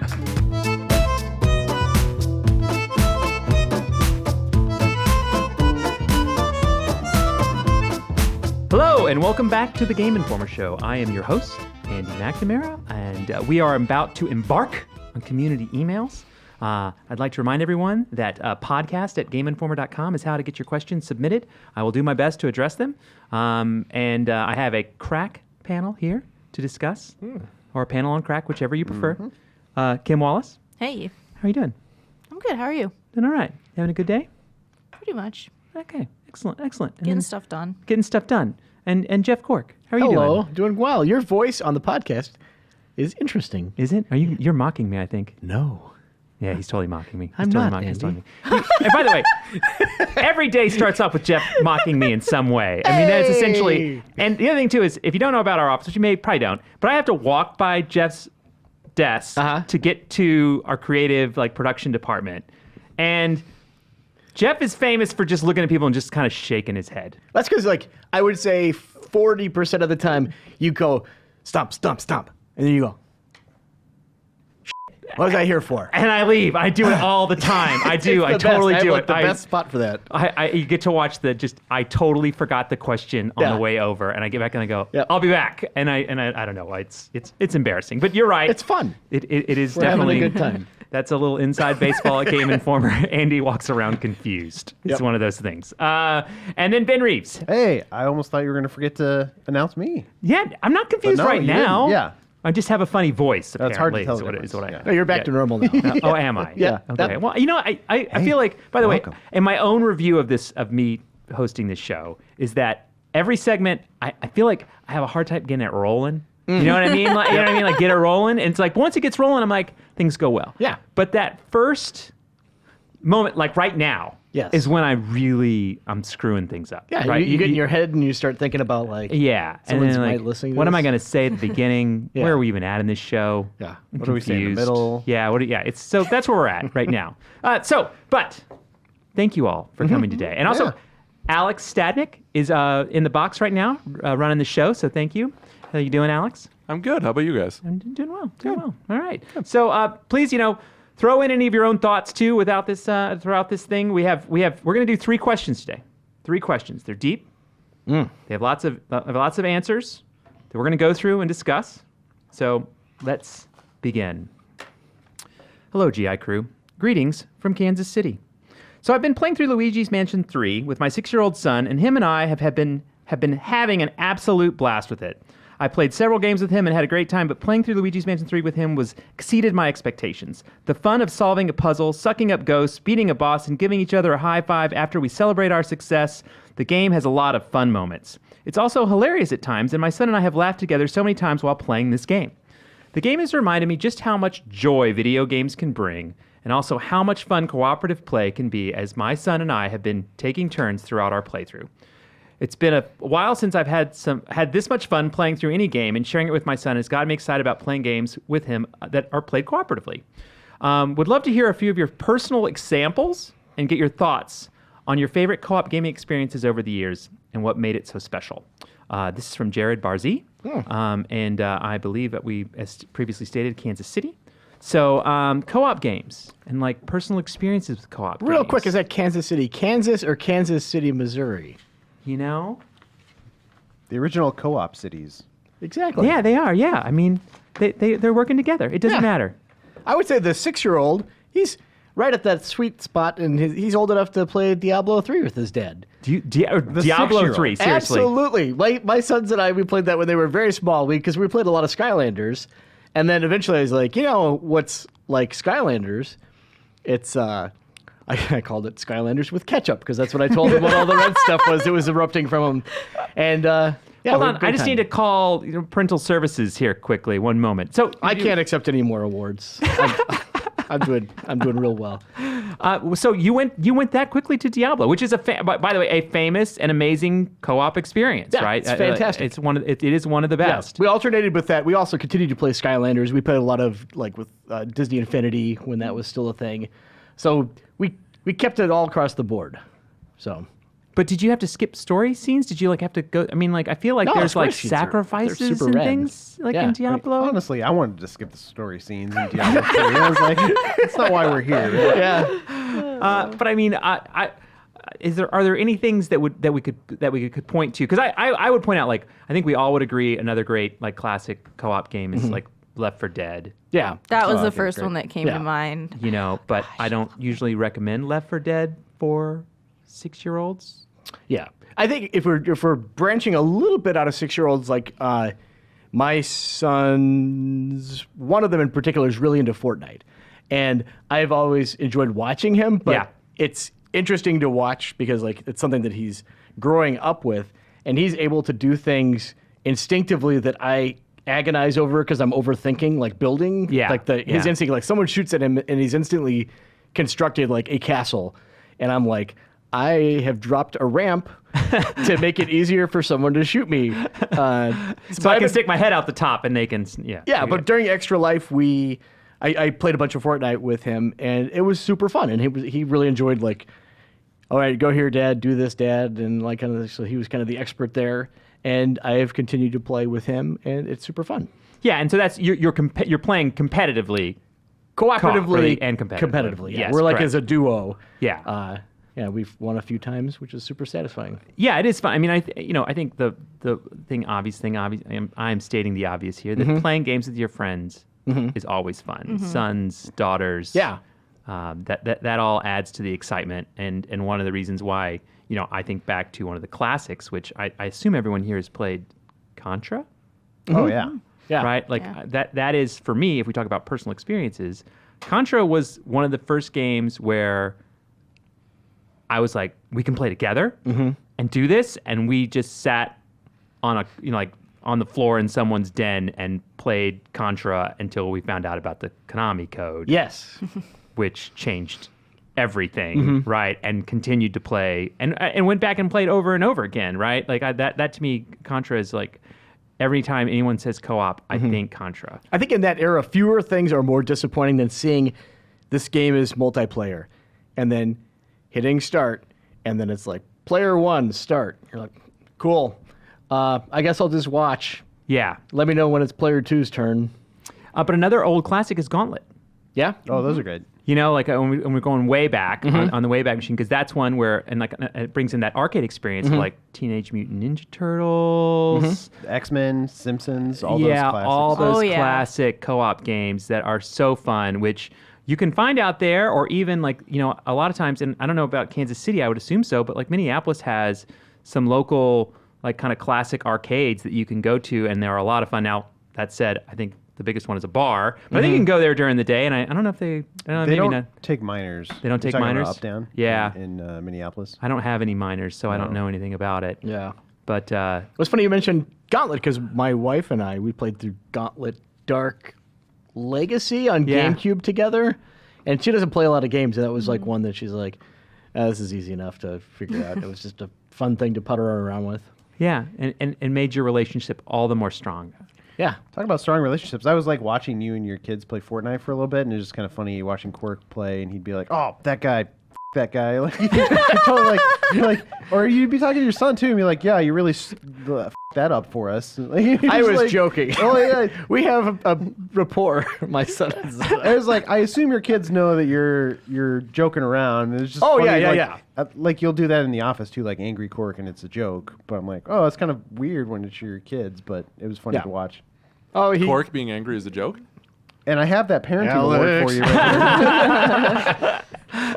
How about Kim? I know you have co-op experiences. So yeah, two kind of come to mind off the top of my head. Castle Crashers, because that was just that is a good so fun. And then this, not really for a 6-year-old, but Monster Hunter, because something about taking yeah. down those beasts with a friend is just so. I still to this day will go back and I play a lot of it actually with my friends because it's just so fun coordinating attacks, and then you feel so much satisfaction when you finally like slay them or trap them. It's just, I think Monster Hunter is sometimes overlooked in that regard, but it's really good. It's a teen game, right?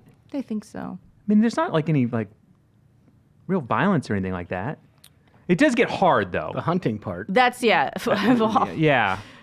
Yeah. Those turf wars can get pretty intense too. Yeah, but it's not like gory. Yeah, it's not gory, there's no yeah. gory. It's just it requires a lot of strategy, so it's like hard to recommend to a young kid. But I'm sure like my nephews personally, they love watching me play Monster Hunter just because they get a kick out of seeing those big monsters and be like, are you gonna slay it? What are you gonna do? And it's a lot of fun. But yeah, Castle Crashers, going back to that in particular.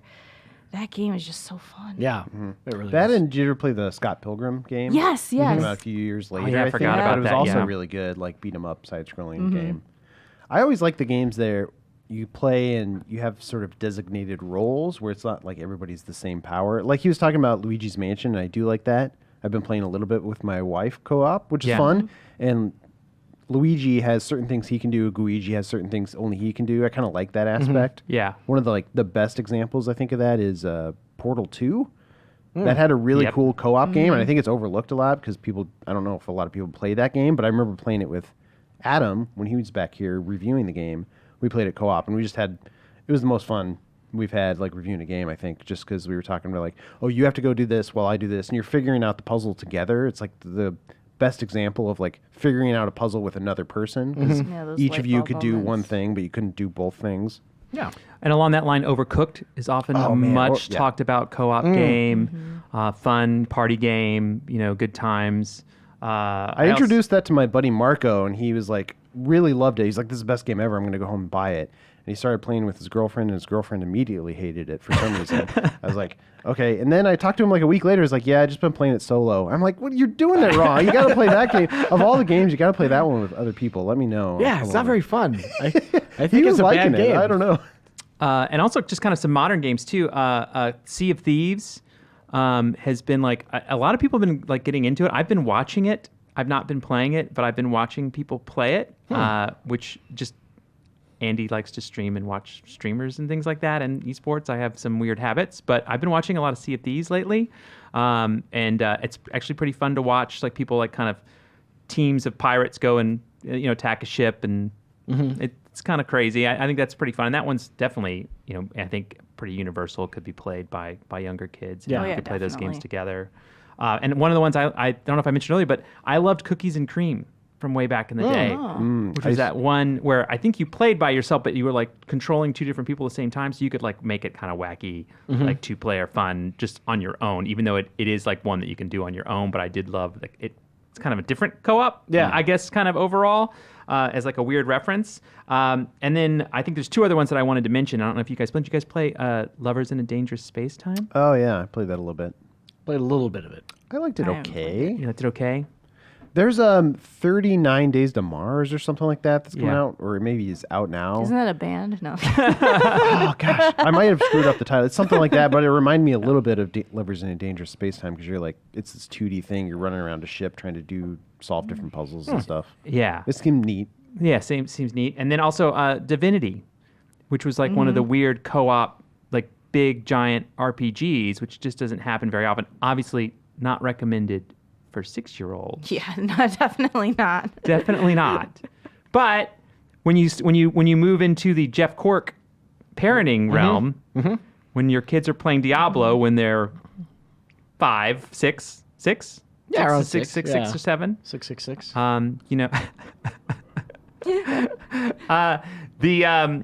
I think those are good options. Yeah. Kim, did you ever play the co-op mode in Final Fantasy III for the Super Nintendo? You familiar with this? Oh, I never hear anybody talk about it, but I remember playing that game at a friend's house. Like you could switch who controlled which character in the party. So like one person was always controlling over the overworld, but then you'd go into a battle and like you could set who controlled which character, and so like you could kind of co-op the battles. It was kind of a weird hackney co-op mode, but I don't know. I had fun playing that game back then. Yeah, We talked about it kind of briefly. I just want to go back to Left 4 Dead. That's Yeah. easily one of my favorite co-op experiences, and my favorite memory of that. Did you guys all play Left 4 Dead? Yes. Yeah. Yeah. Oh, yeah. Did you ever go for the Noam Chomsky achievement on Xbox, where it's like it was the carnival level in Left 4 Dead 2, where it was one player had to bring this gnome, this garden gnome, Yes. from the start all the way to the end, and you had to do it on like hard difficulty. So it was a nightmare trying to coordinate that, but then also the finale hit and mass chaos was ensuing and everyone was dying, and I remember I was dead and I looked at my friend's screen and he like got downed and he was the one holding the gnome, and then like a movie, it like rolled onto his screen, so you just stared into his eyes like the demon he was, and we all like we couldn't handle it. We lost, but we're still laughing about that. Oh, one that's today. amazing. Yeah, that's a good story. Yeah, and co-op, I think also we should mention goes into things like, Destiny and like MMOs and things like that, where you work cooperatively with other people. NHL. Yeah, I mean, I think it goes a lot of places, and Steam has introduced some way to do couch co-op through the internet. I mean, playing with other people is like the way to play games, and there's a lot of options. And I also am a big fan of just the classic. I like playing single player games where I play till I die. I hand you the controller. Yep. You play until you die. You like shove chips in your mouth, and like while you watch them, you mock their play. Like there's something to be said for the controller pass. Yep. In a lot of ways, and I think it's a forgotten art of co-op. I do that a ton with my kids in Overwatch Mystery Heroes. So you get Nice. one Yeah. character, and then when you're dead, you switch to the other person, and they randomly get another guy. And What'd your kids think of PT, by the way? When you? I was unable Yeah. to install because I deleted it like a fool. Oh, okay. Yeah, It's a shame. it's really a shame. Well, I mean, I think that's. Thank you, by the way, for the question. I think we went pretty deep on that, Jared. I mean, I think we went through a lot of games that you can play. What do you want from us, Jared? Yeah, I mean, just he wants it people. all. He wants it all. All right, so this is another one. This is going to be another thinker. Oh boy. This one's a thinker. All right, are you ready? Hi, GI.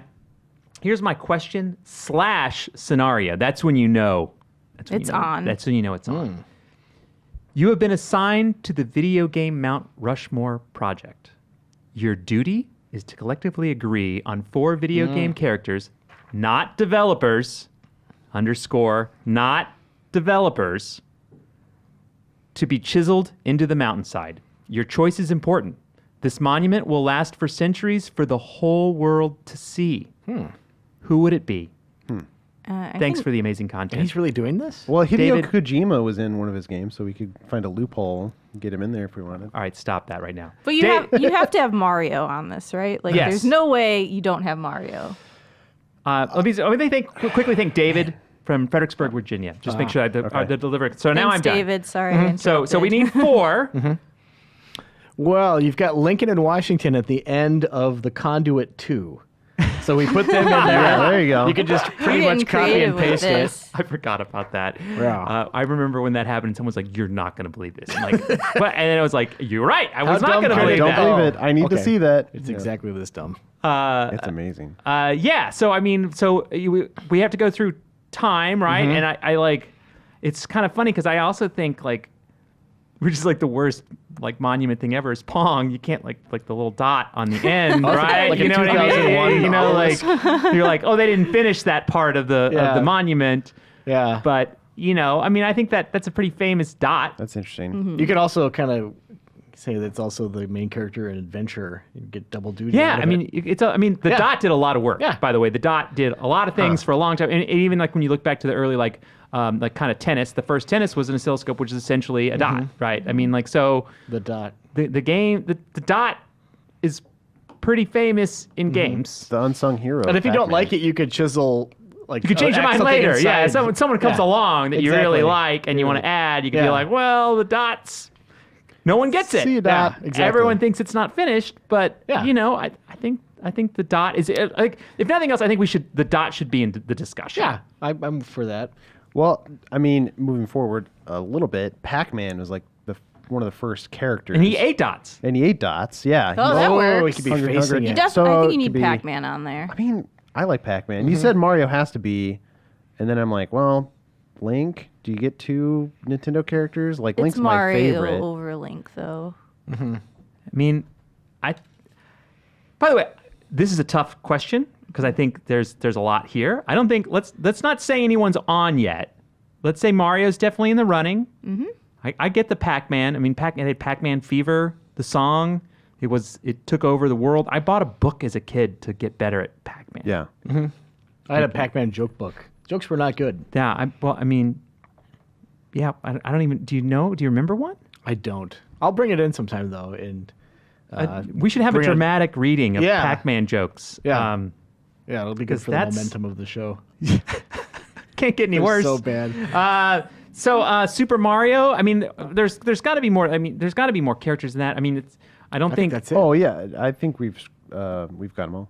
I think we got them. There's just 3. I mean, I tend to think that there's got to be something. I mean, like Kratos, Maybe. I was thinking Master Solid Chief? Snake. Yeah, Master Chief's a good Solid one. Master Chief needs Snake. to be on this, I think. You think Master Chief needs to be on there? All right. So Why? Yeah, I I mean, don't like know. these guys are. I mean, we're just talking about. We're trying to find the icons, right? Yeah. He's like the visually- Vanilla Ice of Mount Rapmore. Hey, there is Mount Rapmore. I mean, I think it's worth discussing. I mean, he defined Xbox That's yeah, not my problem. for a while. for a while. I hear you. That And he brought the console shooter into a whole new. I mean, Bungie did, but you know what I mean. Like, I think he's iconic, and visually that makes sense. I Put him mean, by the I would pond. put the Doom guy over. Well, you could just say Ooh, it's Doom Guy's a whichever good one choice. you Yeah. like. It's kind of like the dot. Yeah, exactly. Space Marine guy. Yeah. I'd yeah, be fine with Doom Guy. yeah, Doom Guy's a good choice. I'd put Cloud from Final Fantasy. Cloud. Is That's he, wh- that's, like, of- that's why you're here, of Kim, all is to get us that RPGs, Final Fantasy content. Is Cloud like the number one of all RPG Most choices? recognizable from the Final Fantasy series, I feel like, because it has to go to him out of all of them. The largest, I'm approaching it from this way, the largest franchise in gaming is probably Pokemon, right? Pikachu. I was And just so going to there's say so that. many to choose from there, but I think Pikachu Yeah, is you have like to do basically the face Pika. of the brand. So yeah. I think Jigglypuff would be easier to carve. Though. I would Oh, love you could- Jigglypuff on there. Then you could turn it into a dot if you really wanted to. Exactly. Yeah, Pokemon's really important. There's also a thing when I think about Mount Rushmore, and that this is like one of those things that I don't know if it's the right, but they chose the old guys. Do you know what I mean? Like it's all OG. There's no modern people. I think Yeah. Roosevelt was fairly modern at the time, wasn't he? The idea Yeah. was they were going to keep adding to it, I think, originally, and that fell off. They pretty ran out of quickly. room, like they were writing a well, I guess we're sign. done. They're like, Garage. this is a lot of work putting faces on the side of a Yeah. mountain. Yeah. Yeah. I mean, so you Yeah. know, I don't know if it's like if we should try to keep it old school in that regard, have less modern stuff, or For if it's real like gamers. it's like. Yeah, it's tricky. What's the year cutoff then? Well, we're making it up as we go along. It's an arbitrary discussion. In that idea, then, when we're designing it, do they have to be 8 and 16-bit on the actual Mount Rushmore? Oh. Oh, you mean like use art rather than? Well, what does Pac-Man look like? Is he a round thing or is he... I think you smooth them out Pixely. to like the idealized vision that appears on the Yeah, side of the arcade I cabinet. find that Pac-Man that they use every once in a while with like the little arms and legs like terrifying. Yeah. He Like is, I have more nightmares over that Pac-Man than I do just like I would want just like a monolithic Yeah. like big Pac-Man flat, you know, Yeah. like kind of thing. I mean, it could be 3D, but it's that shape. Yeah. With the pie cut from the pizza kind Yeah. of thing. Like that. I think that's what it has to be. But I mean, I feel like we're missing something here. I mean, I know you mentioned Snake. Well, if you're going classic, there's, the Space Invader. I mean, that's one of the most recognizable icons in gaming, Is it? right? Don't you think? The Yeah. Space Invader, like the Invader itself? I think now that everyone has like made like cool, like retro themed like space guys, I couldn't tell the difference between them anymore.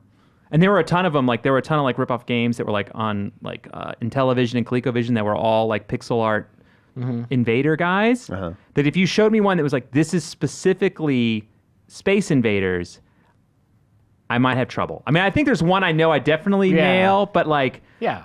it's kind of all over the I map. think that's the one he's thinking about. Yeah, the main one. The main one, The with the Invader. kind of X in the Yeah. kind Yeah. of like legs. I I think guess they you'd crab. say. I think you'd be able to pull it out of a lineup. Yeah. You think I so? believe in you.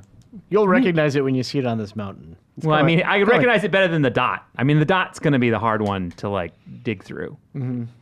Okay, all right. So we have some thoughts here. I wrote down Link as well, Doom Guy, And I mean, really, so we have Super Mario, Dot, Pac-Man, Master Chief, Doom Guy, Cloud, Link, and Pikachu have all been discussed.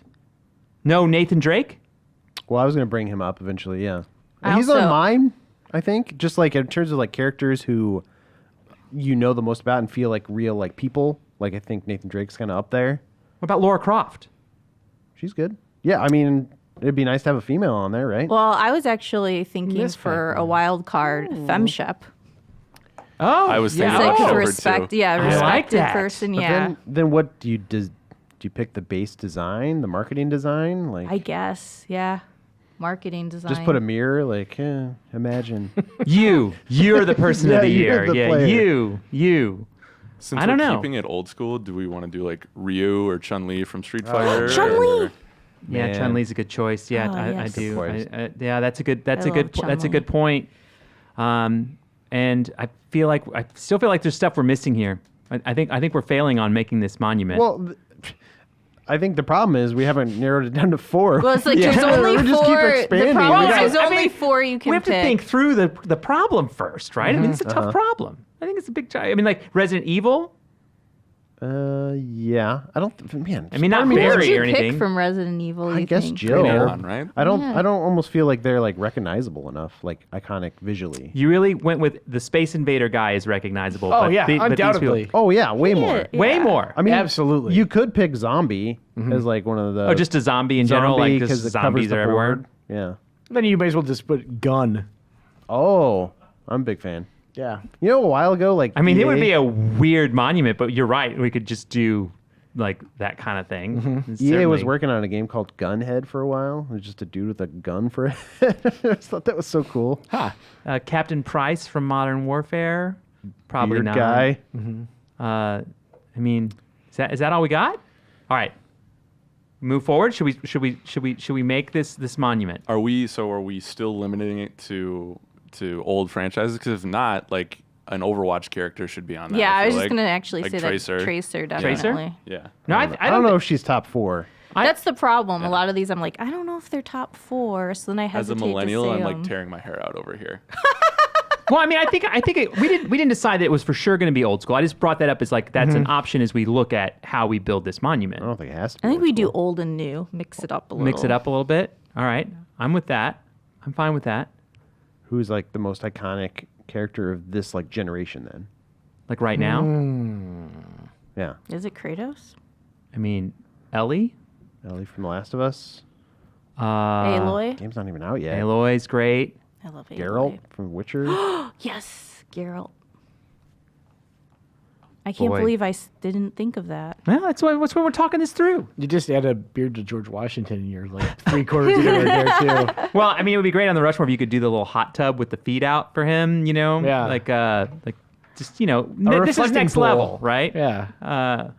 Or maybe he's just the fountain out front, Yeah. right? You could spread the love around Yeah. that you walk past him as you head back Yeah. to the monument itself. Drop a penny in there.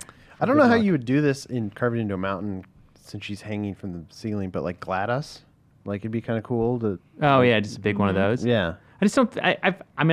I love Portal and everything about it. It just feels like it's a forgotten thing. Like we have to get things that are really iconic, right? I think that stand out. I mean, doesn't that seem like part of this challenge a little So bit? part of it is how they're visually interesting. no, not they are? vision. I mean, like that they're remembered. That they're Oh, I like think that they're GLaDOS like. is remembered. You don't think Portal's remembered?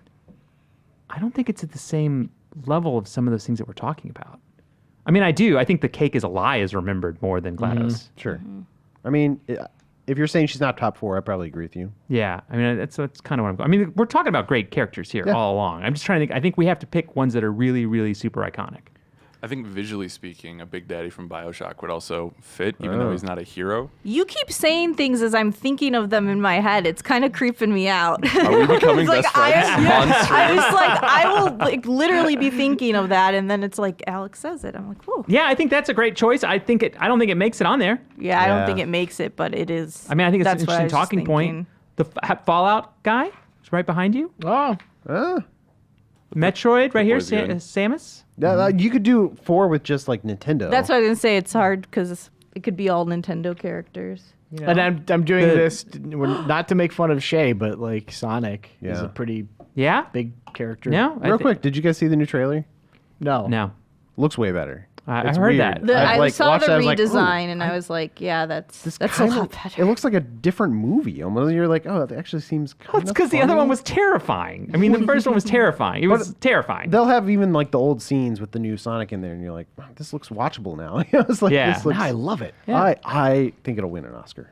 I mean, I will say this much, just to go on those like weird movies with video game stuff. And I watched Detective Pikachu on a plane, and I thought it was fun. I mean, it's not like winning any Oscars or anything like that, but it was fun. I think Sonic will probably end up being fun, right? Yeah. It's probably likely, maybe. I think we got to give the Sonic spot to Mario, though. I think Mario Yeah. needs to be on there. So Mario's a for sure. Do we all agree with that? Yeah, you got Yeah. Mario. Mario's on there. So we got I three. concur. Okay, so we got 3 spots left. Oh man, this is tough. I like 3 Pac-Man. spots left. You can get Pac-Man for the retro crowd, which covers Dot. And Oh, you're just Fallout guy. gonna say Pac-Man covers Dot. Yeah, literally with We his need lips. some Dot here. Well, yeah. Maybe a little Easter egg, like if you were to take a helicopter tour, you could see inside his little hollowed out body as a dot. Well, you could have him on there eating a dot, and then it would be just kind of meta that we put 5 up there. That the dot represents other things, even though Yes. Pac-Man is the one there. So he's Right. doing his iconic move, Right. and we're also going a little tip of the hat. You know what I mean? To Yep. Pong and all those games that I loved that are Yes. that all came from the dot. Yeah. Right. Right. Kind of That's good. the blinking cursor. Can we do that? Is that cheating? Are we It is, cheating? but Yeah, we're it's allowed cheating, to. but we're doing it. Yeah, so we'll go with that. So we'll be clever. We're gonna do Yes. this clever. So it's Mario, Pac-Man eating a dot, which is an ode to dots. Yes. Right. We have 2 spots left. Oh man. All right, do you want me to read the list again? Yeah. Pikachu, Link, Cloud, Doom Guy, Master Chief, Sonic, Laura Croft, Tracer. My handwriting is so bad. Yeah. There's more, and I'm forgetting that. I literally can't read my handwriting. I wrote them so fast. What are we forgetting? I think out of that list, I'd go Pikachu and Lara Croft. I mean, Laura was like, for a while, she was like video games. I mean, she was on the, like, at a time when, like, around, she was like USA Today. My you know what grandma I mean? Like, knew who Lara Croft was, and she didn't know anything about video games. Like, yeah. I mean, she's an icon. There's no doubt. Mm-hmm. I mean, I think that's what you're trying to do, is you're trying to put icons up there. She's an icon. Mm-hmm. I mean, I don't know. I kind of like Chun-Li better personally, but I understand that Chun-Li, for how great she is, I don't think she's as much an icon as Laura was. Right? I think you're right. I agree with you. I can't wait to make everyone's eyes roll. But Kim, how have you not said sorry yet? Because I knew it would get shot down right away. That's not even top 4 of this year. Because I was thinking too, I was like, oh, you could do the Dragon Quest slime to represent that, because that was so important to RPGs. And if you didn't want to do Cloud, you could just do a Chocobo to represent Final Fantasy. I thought of these in my head as we were going through. I'm like, I don't know if any of those really makes the cut, since we have so Yeah. many great. Well, here's a twist. Ooh. Do we just do American game characters? No. No. Because where's this Mount Gamesmore going to be? It's a gift to the world, Jeff. Yeah, It'll but we be on didn't the have moon. like international leaders on Mount Rushmore. Sometimes that whole thing, like having to make everything about America is annoying. I like It's keeping about it like, time. Let us have our moment. I mean, how about this? We didn't think about, what about like a Fortnite character? What about a League of Legends character? What about one of those? What about those characters? What about Diablo Or Dota or whatever. or Arthas? If you put a Fortnite character on this without Master Chief, I'm walking out right now. You'll never see me again. Oh, there's some big Master Chief Wow, out here. yeah, there is. I Video- just say video out of guys all like those, Master I'd put Tracer over any of those that you listed, though. So, are we in agreement? I just want to make sure that we are fine with Mario, Pac-Man eating the dot, and Lara Croft, right? Yep. Is that we think we're 3/4 of the way there. I'm into it. Very important. We have that last spot Yep. available. Oh man. I mean, Pokemon. It's got to be Pokemon, right? It's the biggest That's actually where franchise. my mind just went, but I mean, And then you Pikachu, get, and then Pikachu's it's an like icon. an animal, which is kind of fun. Oh yeah, it kind of makes it. Oh yeah. Well, you got to think too. This is just the covers- head, right? Oh, we can do whatever we want. I mean, it's our monument. Right, but I think in the spirit of the question, though, I think having just the head is important. You need to have Okay. something that is able to communicate what it is with just its head. I mean, Pikachu's head is pretty recognizable. I think it's pretty recognizable. Yeah. I'm for Pikachu. I'd be good with that. So Pikachu over Link Yeah, oh yeah, for sure. Definitely. I think so. over Zelda. I mean, my They're the personal same, aren't choice would be Link, but well, Zelda's not. They're not the same. I think in terms of representing gaming, Pikachu. You think Pikachu? Yeah, I think that's more representative. How about a car from a racing? Oh, game? hold on. Oh God, no. no. There's Let's no replace cars. it with cars. We're not doing a car. All right. From Fighters Megamix, the Daytona car from. I love that song, by the way. Yeah. Let's Go Away, right? That's what it is. I think so. I love that song. It plays in my head all the time. I don't know why. That's a little too much about me. So Mario, Pac-Man, Lara Croft, and Pikachu. Yep. We agree. Yep. I think we agree. Subscribe Let's to our sign off. Patreon. We're gonna make this happen. We Go are. fund us. This is important content, people. Yeah. This is We're important gonna content. Put it up in the Game Informer office. Yeah, you have to pay for me to go to like stonemasonry school and learn how to Okay. chisel.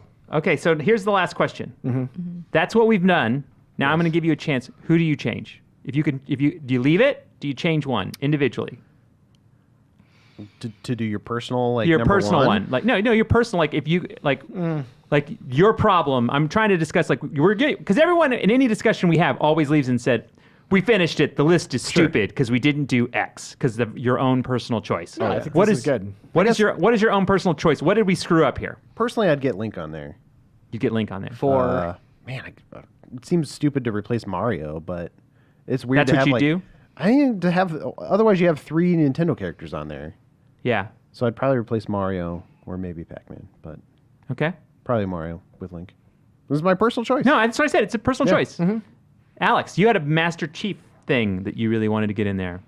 I grew up with playing couch co-op for Halo, Halo 2, Halo 3, so it's like that is important to me. I'd probably bump Lara Croft just because I don't have that experience with her. Okay, no gotcha. shade against her. Yeah.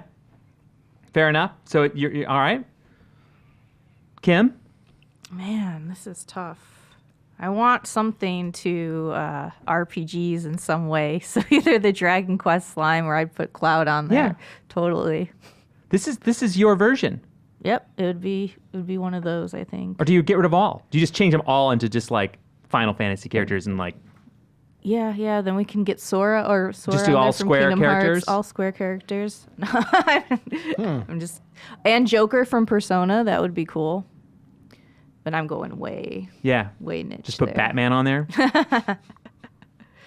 I like Aloy too. I like if FemShep had like I'd use her as well. The character is super important to me. God, no, I just want to. Just gotta pick one. Timer, 5, 4, 3. Right. And just Cloud. Cloud. You put Cloud in what spot? God, Pac-Man, I think. Pac-Man. Pac-Man gone. I feel Cloud like in. I put Pac-Man on there because it was important to like history, Yeah. but not because it's like a personal like Yeah, I hear you. No, I think that favorite makes sense. design or anything. Yeah, and Jeff?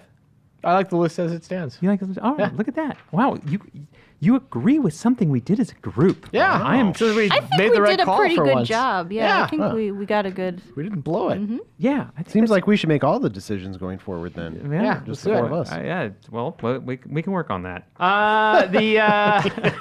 You never know. Well, that decision wasn't made. That's a great question. Thank you, David. It's kind of fun to think about. We should revisit that at some point and do developers and some other things like that. I think it's Developers would be fun. You could have put the Developers- Naughty Dog. on Yeah. there. The little Naughty Dog Well, logo thing. It's Ugh. it's hard because I agree. Like I really had a like Laura is like an icon to me. You know what I mean? But for me personally, I would have put Samus on there. Like I'm just Yeah. such a big Yeah. Yeah, like, that like, is- I like her space helmet. I think represents all the space helmets out there for Master Chief or anybody else. Like I think I would have put her on there. But you got to give a tip of the hat. I mean, Laura introduced a lot of people to gaming, and Laura like put a she put like a star, do you know what I mean, that people could associate to over and above just Mario and the classic Nintendo characters, which I think we represent there. But I would have loved Samus too because she's my main in Smash. all right, all over. Yeah, it's tough. It's a hard thing to do too because it's really easy. You could easily do a just Nintendo Mount Rushmore, and people would go, "Yeah, that's all right." Yeah, like I agree with that, right? So that's definitely that. So last question. This one's a little sad. Hello, GI crew. I love your podcast and appreciate all your viewpoints you folks bring to the table. I lost my grandmother unexpectedly yesterday. It sucks. I don't recommend it, and I can't say sorry enough. That does indeed, that sucks. That's not good. So sorry. My question is, what are some of the best games you've played to handle grief? How do you decide what to play? I want my favorite hobby to help me cope with this loss. Any advice would be much appreciated. Also, I want to note, which I always like, happy notes on this. Grandmother introduced me to Halo 3. Oh, that's so awesome. Thanks, Grandma. Oh, so that's like, a cool grandma. So this is a rad grandma, right? And we all got to Woman is go at some incredible. point, right? And like, you had a cool grandma. Don't ever forget that. That's rad. That's Like, cool. That is very cool. I mean, I think he should go back and play Halo 3 if he's not already. Yeah, I mean, you just go play Halo, but Yeah. That might be difficult, though. I mean, Yeah. there's At that. that point, yeah. yeah, I mean, but well, how about for you guys? Have you guys ever had anything like tragedy that you've dealt with, used games to do? I mean, I usually just go back to like the comfort food games. Like, I don't know, I really like the Uncharted series, so I go back and play something fun and easy, Yeah, or something where you can like blow up things. It depends on what kind of mood you're in. Yeah, for me, it's probably getting lost in like a big open world type of game, just with like that checklist of things to do. That seems to be my go-to. And also like, I won't NHL, Overwatch, the very Kim games that feel very low effort. to play, you I know? mean, there's definitely something in that.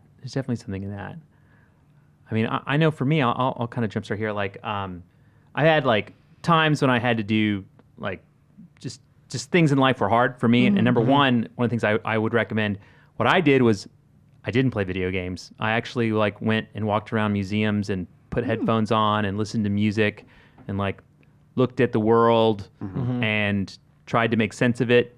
I don't know that I did, but I want to make sure I for how much I love video games, I also want to point out that like going out and like, staring at some bunny in some field, like can really put things in perspective. I listened to so much Bon Iver while I walked through museums when I was trapped in Houston at one point. So it meant a lot to me in my life, and those things come back. And for how much I love games and they mean a lot, I do think it's important to think about, going out and do some other things. I also know for me, the game, I think it's Brothers. Tale of Two Sons? The Tale of Two Sons. That went to me after I lost my brother, who passed away.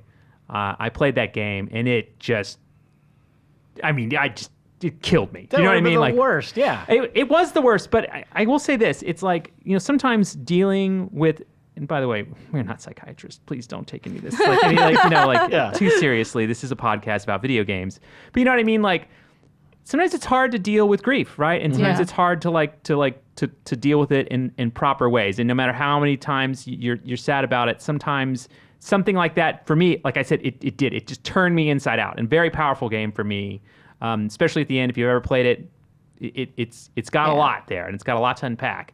But the thing was, it made me think about, good times too. And like I always say, like, that's the important stuff to always like kind of go to. And it's okay to like be hurt by those things and be upset about them and move on. So like it's part of the healing process. So, I think those are kind of things that happen. Yeah, I mean, it can be very therapeutic. I know even for me, when I lost my grandpa and I went and I finished his save on Secret of Mana, that Which was is such like a touching story. that was my closure for Yeah. everything. Like I remember just being so motivated to get to that end, and then just feeling okay then when the credits rolled. Yeah. But it wasn't easy to do. It's like that. You walk into somebody's place that like he had all set up with the game nestled into the Super Nintendo, and it was just like it wasn't easy, but I think that helped me heal a little bit, put some closure on it. Yeah, indeed. Jeff, any thoughts? I really don't have anything to contribute. I've been so fortunate in my life. have not had to deal with a lot of that. This explains so much. Yeah, yeah. All right. Well, okay. Well, that's I was that's just fair. gonna say, it depends on how he wants to handle the grief. Like, I feel like God of War would be a really good one if you wanted if to you're tackle it angry. head on, because not only is it the beating the crap out of Norse mythology, it's also, Therapeutic. Kratos is dealing with that loss, and how does he react to that? And I think he does that in about as human of a way as a Norse or a Greek god could. And then I also think about, too, if I want to get lost in something, I think Mass Effect 2 is my game that I would get fully immersed in. And, those character relationships I have, meant something to me. So, I don't know. It just depends on how you want to deal with grief. But those are my choices. Yeah, and I think too, or to our earlier question, to wrap this back around, sometimes just play co-op games with your friends. Yeah. Have Yeah. fun with your friends. I think that's stuff that all helps with that process. So once again, a little heavy there at the end, and I hate to land on something a little heavy there, but I think it's an interesting topic and something we're gonna do on this amazing community email show called the Game Informer Show. I think something like that. I think I got it figured out. So all right. Thank you guys. I really appreciate all your time. It was an interesting talk. We made a video game Mount Rushmore. We helped some guy who lost his grandmother, which is unfortunate. And we did something else. We talked about co-op games. Yeah. The good times. So Yeah. so thank you all. Remember to send your feedback to podcast@gameinformer.com. Coming up, we're going to talk like a game of the year, just like games that we love, and I think that's going to be an interesting conversation as well. So come back. Talk to you soon.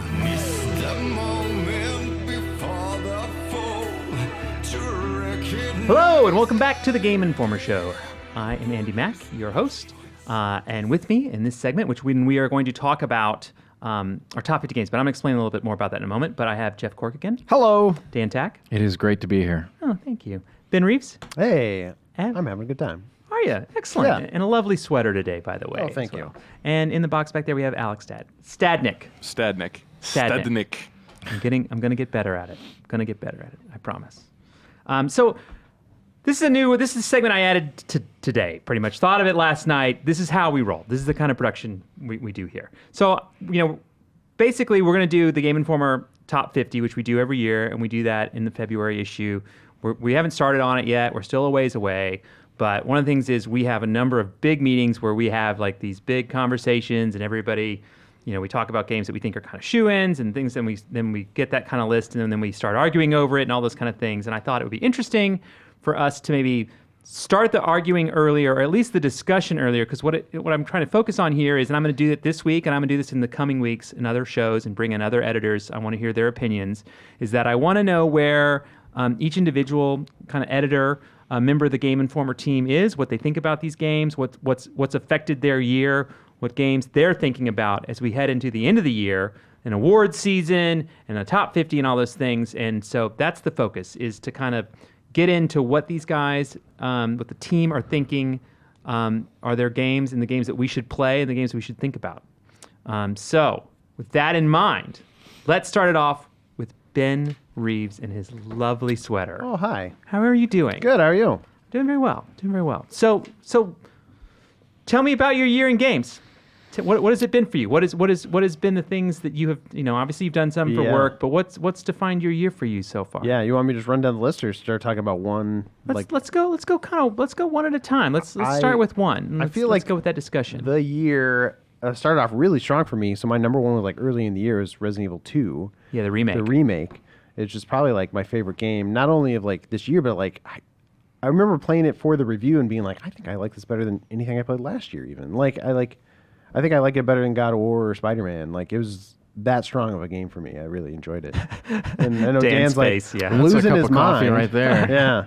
Yeah. But they just did such a good job of not only remaking it, but making it. In terms of it's a new game in so many areas, and it just feels controls really well. It delivered so many scary, tense moments for me. It was a blast to play.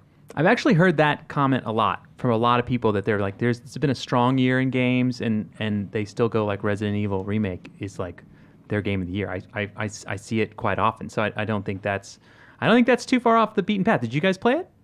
Yeah, it's on my list of games to bring up as well. It is. I do consider it a completely new game, even though it is technically rooted in that original experience. It doesn't play or feel anything like that initial game, but it's got the sensibilities in the right place, which is very rare for a remake or remaster.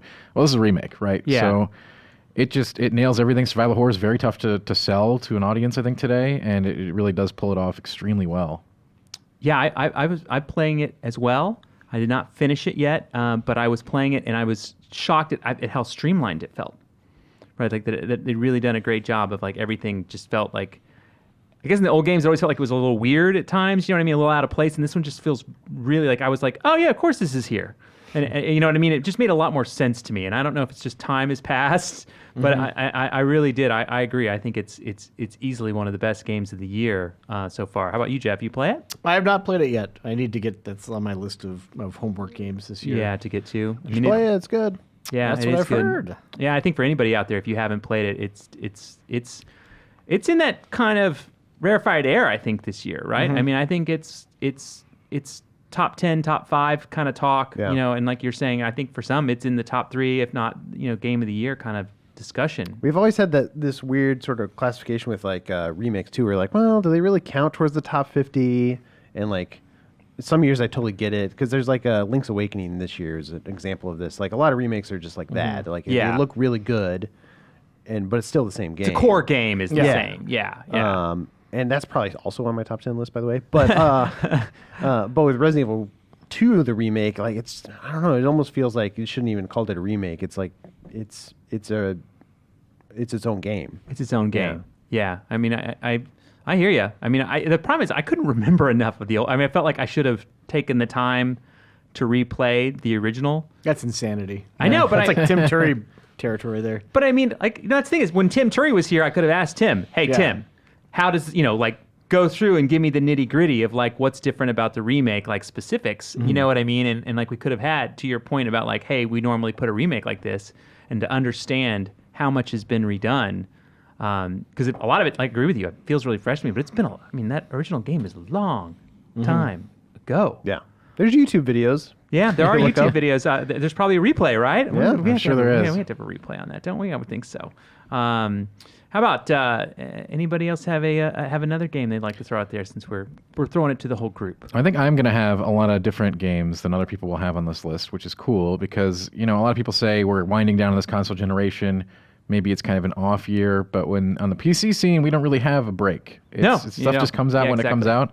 So I think I've got a lot of really interesting things to add here, sort of living games that have gotten more interesting or new living games on the PC scene. That's why we love you, Dan. This you're bringing the power to the people. That's what I'm here for.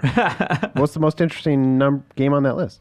Well, I guess the one that I think that more people should play that probably haven't played is one called Slay the Spire. It's an indie game, and it's incredible, and it's absolutely had a huge influence on other games this year as well because of what it is. It was in early access for multiple years. It's also on Switch. And it's also on Switch, and it's been influential in the roguelike dungeon crawler space. Even so, it's definitely influenced the new dungeon coming to World of Warcraft and Shadowlands. And it's just an incredible game. A lot of people have been turned off to it because of the visuals, but it is just an incredible experience that you can keep playing over and over and over and over. Vast swaths of replayability. A back of the box quote right there. Was that the one where there was a mod, like a Sailor Moon mod? There is a Sailor Moon mod for it where you can play a Sailor Moon, yes. So if you like those visuals better, there you go. So is it in the realm of like a fairly forgivable like roguelike? It's not forgivable at all. It's not. It's brutal. brutal. It has meta progression. Okay. So you're unlocking new things that you can find on subsequent runs. But it is a true roguelike in the fact that, you got one life, you die, you're done, you're back to the start. But you're unlocking new cards. Now, don't be confused. This isn't like Hearthstone or Legends of Runeterra or Magic the Gathering or any card game. It's not a CCG. It's a dungeon roguelike RPG, but it's card-based. So your abilities are cards. But it's not a card game. Yeah, I will say this, like as far as when I've talked to developers and things like that, it's a game that it comes up in conversation. It's come up in conversation repeatedly this year as a game that just people, like you said, are giving a nod to it. Kind of like Dead Cells last year, which I think was like one of the kind of talked about roguelikes. That I feel like this year that's been the number one talker has been Slay the Spire. And I love the crap out of Dead Cells, but this is like on another level. Another level. Yeah, it really is, and it's fantastic. If you haven't played it, I highly recommend it. Like even if you're into RPGs, if you're in dungeon crawls, it's gonna scratch all your itches. And it's one that should be looked at. Anybody else here play it? Yeah, I loved it. I don't know if I loved it more than Dead Cells, but yeah, I did like it a lot. Like the art did turn me off a little bit. I get that, but like the moment to moment, like card play, let's say, the battles are, I think, really smartly designed. And I played through the first 2 characters, and I think I don't know if they've added more since then. There's 4 now. Yeah. Okay. So it'd be one to totally revisit, but I'm not a guy who really likes roguelikes very much, but I do like card games, and it was an interesting fusion. And it was hard to put down for those like 2 weeks I was playing. And that's another interesting aspect is that they continue to add things to the game far after release. Oh, that's awesome. Additional characters and cards and fun stuff for you to do.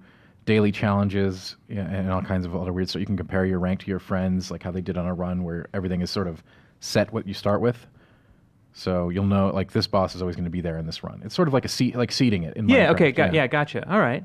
How about you, Jeff? Do you have one that you want to throw out there, or like maybe a known quantity, or maybe an unknown quantity? Well, I think this is a known quantity, but I think people know about it, but may not have spent a lot of time with it, and I think may have been very dismissive about it. But I think Days Gone is a contender for me, at least personally, is probably my game of the year, at least at this point. Really? Wow. Yeah, I absolutely love it. It was it snuck up on me. I know I went on the cover story and was impressed with what I saw there, but just it is exactly what I like from an open world. It's desolate and interesting in ways that I feel like, not to compare it because it's a completely different game, but like Death Stranding has a giant desolate open world too, Yeah. but it seems And motorcycles. and motorcycles, Yeah. but the motorcycle in Days Gone is fun to drive and doesn't freak out when you nudge into a rock. And obviously you have like more enemies and things like that, but it's super fascinating. I think the problem with it too, and I completely understand it, I don't think it's very respectful of people's time. So like there's a lot of weapons and things that are to get really interesting. It happens way later in the game, and it is possible to race through just like critical path, but if you were to do that, you aren't picking up upgrades for your character, or like your stamina and health and things like that that will really come in handy when you're fighting those hordes, the giant packs of the freakers, which I don't like the name. Yeah. But the loop of like exploration and interacting with the characters and stuff, it's super engaging, and I really like Deacon St. John, which I did not know that I was going to. That's interesting because I think a lot of things I see or hear, what I mean, the kind of loop I hear is a lot of people are like they say they were disappointed with the story, right? So you were not disappointed with the story. I think the story it's not so much really like a story. It's just kind of like these are characters, these are their goals. I mean, It kind of and there's runs a lot of- alongside. Yeah. Okay, Yeah. gotcha. Because I think that's something that for a lot of people, I think that kind of turned them off, I guess, in the discussion about it. You know what I mean? And I think let's try to let's alleviate some of those things. So Yeah. so you like the exploration.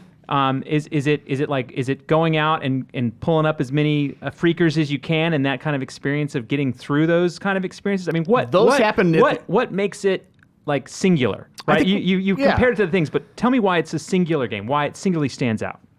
I don't know that it's necessarily like a singular thing. I think all games have like influenced by Yeah, other certainly, things. Yeah, certainly. so it's not like it's like I've never had any of these experiences before, but I think it's just a refinement of elements that I like from a lot of different types of games, and I Gotcha. think it's like combined in really interesting ways. So I like foraging for materials, like coming upon like a building and then getting materials to craft things. I think the way that it's handled is very smart, and I enjoy the combat, and I think that stealth is handled really well. Yeah. Which I like to play games that reward stealth, and that certainly does. I mean, like you get the one-hit kills Yeah. in many instances, which is not that exciting in and of itself. But I think the way like you can kind of scout out an area, it reminds me of kind of Metal Gear Solid 5 in a weird way. All these, though, you don't have as many bullets because weapons are at a premium. But yeah, it's just a super. I think too. I played it on PlayStation 4 for a little while on a PS4 Pro. So I think some people had some performance issues at launch with it, gotcha. right? And then also, I set it down for a while and went back to it after a couple of patches had been released. So it ran completely rock solid. I didn't have any weird glitches or anything like that. So, Oh, nice. Yeah. I mean, certainly, my backlog is insane. I was actually just staring at the icons on my PC desktop last night and crying inside. But I need to go back and I need to go back and check that out. That's the problem too. Is that, like, it's difficult to recommend though, because if you don't have a lot of time, you have to put a lot of time into it to get to places where you have access to kind of the end game weapons and items and that make it super fun. Gotcha. And so, like, how long? Oh, geez, I probably put 30, 40. Okay, so plus it's not hours. insane, but it's definitely up there. I think if you're not having a good time at the beginning, it does feel like an insane ask. Okay. Because if you don't enjoy like riding around a motorcycle and like the potential of running out of gas and like I like those elements. Yeah. Like the The survival, survival light parts, kind of- yeah. Oh, okay. All right. I think you mentioned Death Stranding too. Like they released a Death Stranding update, I think, where it was like the baby in the motorcycle. Yeah. Like the baby from Death Is Stranding. the kind of gas neat. tank. Yeah. I saw so you that could, too. You can play that, go back and play that, and They've added a bunch of cool. pretend it's Death Stranding. They did the Game Informer cover. Yeah, the of Aloha, Horizon Zero Dawn cover. Yeah, is in there as one of the tanks too, which is I mean, like, that's super cool. I much respect to those guys and that's kind of amazing. They've done a good job with the post-launch content too. They've done like challenges where you're kind of like surviving this horde as long as you can, and you get like items and little trinkets that carry over to the single player too. Yeah, that's awesome. Yeah, it's cool. All right, let's circle back around. By the way, I'm enjoying this. By the way, What about you?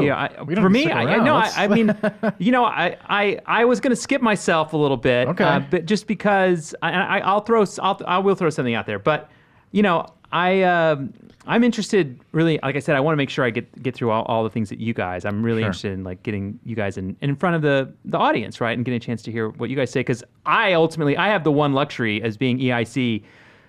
I get to, the arguments ultimately get decided one way or the other, but I usually end up kind of making those decisions. So like You made some bad ones. Yeah, I've made some bad ones. Very bad ones, yeah. Sure. I mean, everyone doesn't like the decisions when they get made. Because I want to point out, they do lead to points where it's just the room stalls out, right? Where we're just like half is here and we argue over stuff, and it's those are the tough points as we get through the game stuff. So I'm really interested in what you guys think. That's what I'm. That's doing. fair. But I definitely did have RE2 remake on my little short list here. I have another one that I'd like to just kind of bring up. I thought Destiny 2 was really good. Like it's a comfort food game for me. I wouldn't even say Shadowkeep's their best expansion necessarily. So it's but the way the game just continues to run and continues to engage and continues to do different things, and it's so great on PC. I'm Destiny 2 has been a really great time again, and I re-engaged with the game quite a bit again. So Was Forsaken also this year? Or sorry, was Forsaken. That was the one, the cowboy one, right? yeah, I don't Was think that it was also this that was year? last. It was last year. It was I think. last year. Man, Yeah. it just feels like it was recent, but wow. Yeah, I mean they've been putting out content. They've been trying to do content as a more like less that it's an expansion base, that there's new content kind of coming along the way. So that's my little throw out there for that one. So I was going to try to save that for when Miller's on, because I know Miller loves himself some Destiny. If you bring up Destiny 2, get ready for an hour-long discussion. But let's talk about what's next on who thinks they've got like a curveball here. I think that's my whole list. I got a curveball. Do you? Yeah, it's Dr. Mario World. Now On, that is a iOS. wow. Yeah. Are you Yeah, kidding me? it's a curveball even for Dan Tack. Now, hang on. I haven't played it yet, but I saw plenty of tweets and feedback saying this was some pay-to-win BS.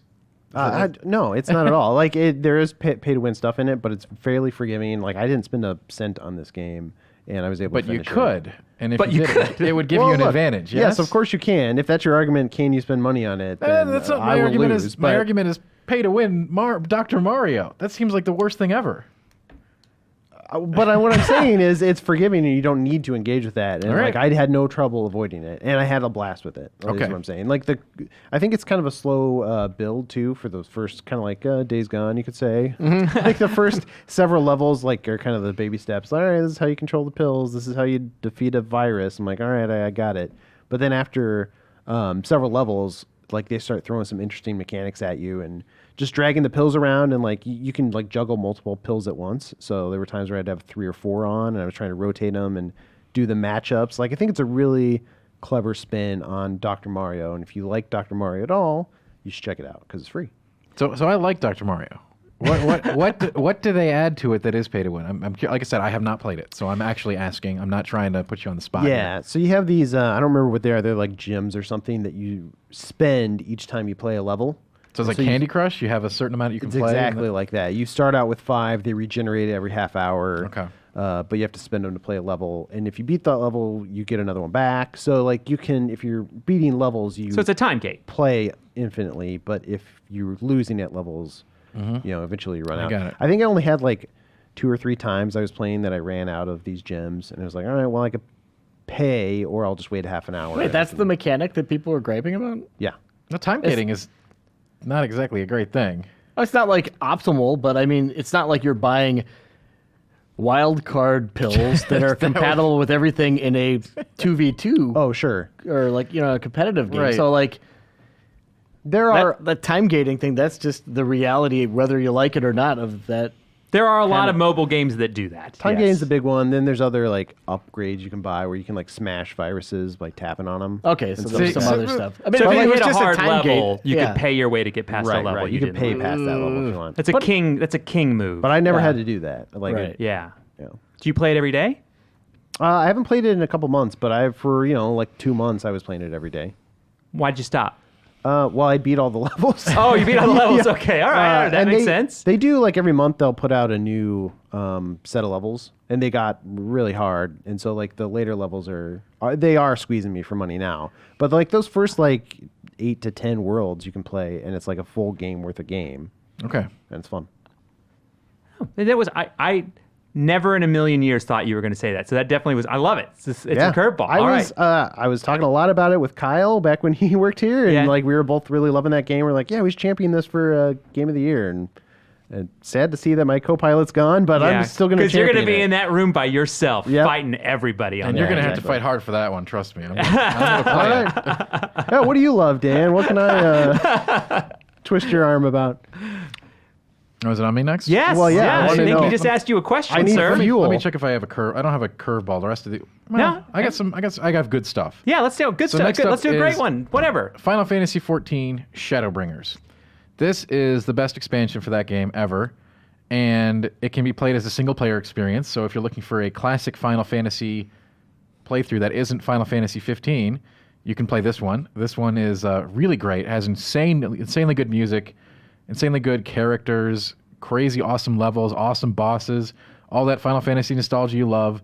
There are very few things I have to say that are negative about it. The combat in that game has never really enticed me, so that's something. Yeah. But the rest of the stuff that's around it is insane. It has one of the best like dungeons I think I've ever seen in an MMORPG. And I played, Whoa. Hold on. Yeah, Why is this the best dungeon you've ever seen? because it's a show, not tell story experience. So like you're going through, I don't want to give any spoilers because some people still haven't gotten through it. It's like your entrance to the end game almost. You go through a fallen city and it tells the story of how the city fell as you go through with narration. So it's like you're still doing a classic dungeon run. There's bosses, there's loot and all that stuff, but you're learning about what happened here and how it happened. So it's like very cinematic in that kind of sense. It's you're playing through a story in essence. You're seeing what happened as you experience it. And Does it force events as you play them? Yeah, like the boss is like it's a cataclysmic sort of event. Okay, gotcha. And it shows how things happen and why the world is the way it is in the area that you're exploring outside of the dungeon. Was it ghosts talking about their memories? It's not a ghost. Not a ghost. Okay. It's narrated by a key character, the villain of the expansion. So you said that the bosses were awesome, but the combat is not good. How do you And that- reconcile those two things? And that has always been the case in Final 14. It's the combat has really old school, like old school WoW. It took from that when it was reborn, to use the term, and it's basically just not standing in things. As any MMO player knows, that's the crux of everything. Don't stand in fire. Yeah. That's just like the whole game though for the combat experience in groups by yourself, whatever. You're just not standing in things that will kill you. Okay. And that's it. And you're just hitting buttons. The rotations have never been interesting. It's like a dance game. Yeah, in fact, there's a class that they just added, the Dancer, which is literally like a dance game. That's what I'm playing right now. That's what I played in this expansion. And Dance Tack.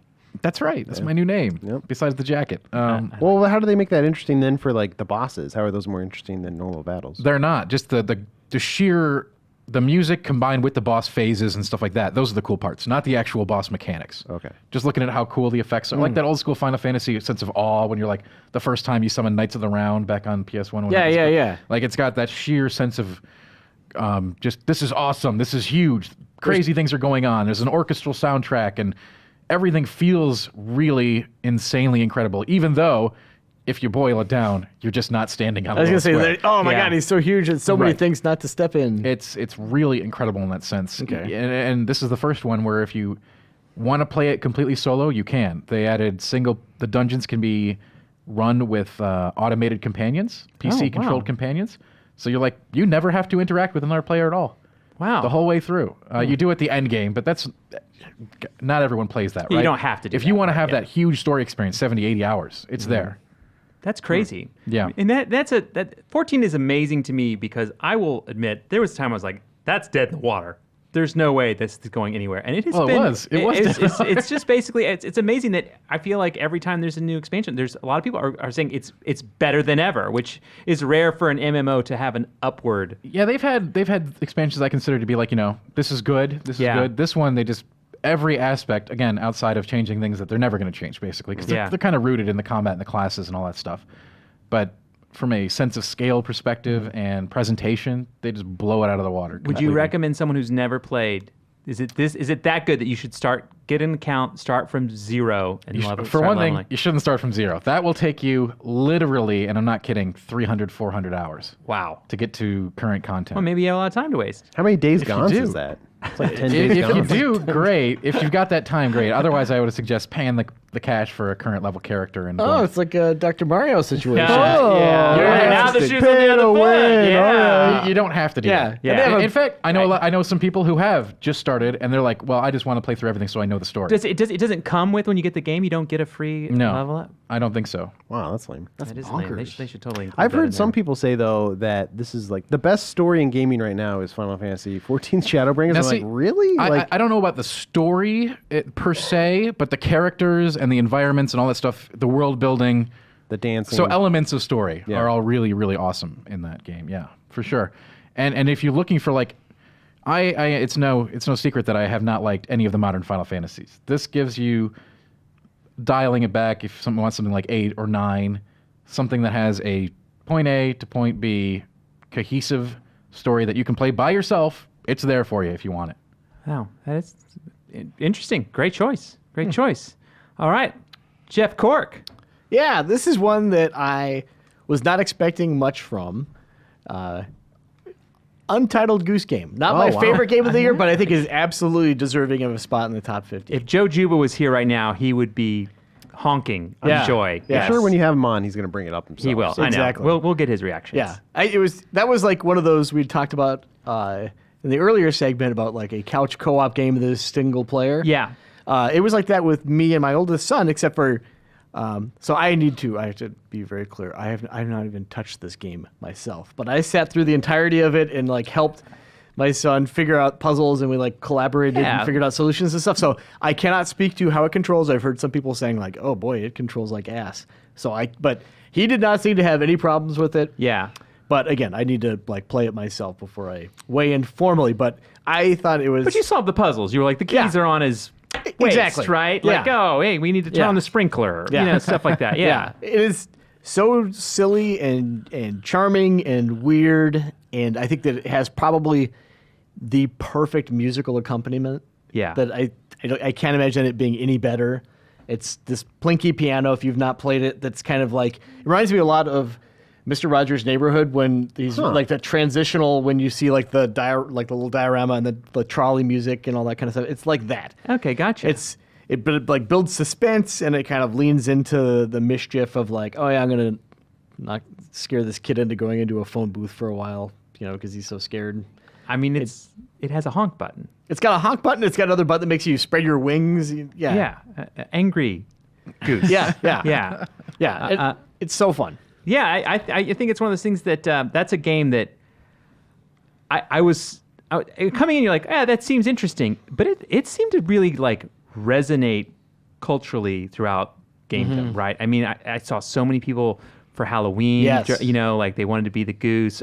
We saw it pop up in all kinds of crazy places. I was expecting for like Macy's Day Parade this year to have like the goose go down the middle. I mean, it really took off as like an smashing icon. windows. Yeah, like it's kind of crazy that it did that. So you are not wrong. I mean, that's a game that's I played a bit of it myself. I haven't finished it, which seems to be a theme right now as I'm trying to get through games and be able to comment about them for the show.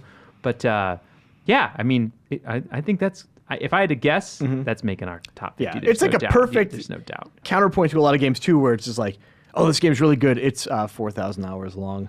Yeah, this and one it's got is- a gun and you shoot everything. Yeah. and like, I This mean, one is, you could beat it very comfortably in just a couple normal sessions without worrying about your ass falling asleep or anything like that. It is like a reasonably lengthy game. It's like, it reminds me of Heavenly Sword in a weird way, where it's like, okay. it does its thing and once gets again, out. That's another. I did not expect you to say that. Yeah. Yeah, but it's just like, just when you're like, okay, I think I've seen everything this game has to offer. It has like a delightful surprise at the end, and then it's like, hey, if you want to do some additional tasks, but we're done here. Yeah, well, that's awesome. great. That's a great addition. That's a really great addition. All right, we're just going. We're doing laps here, baby. laps. We're doing laps. Here we go. So Coming around the horn. You don't have anything else you want to talk about, Andy? You're He's passing interviewing away us. to us. He's no, interviewing us. I mean, I'm interviewing you guys All right, about all what right. games matter to you. I know my games. I want to know what games you guys have on there. Sure.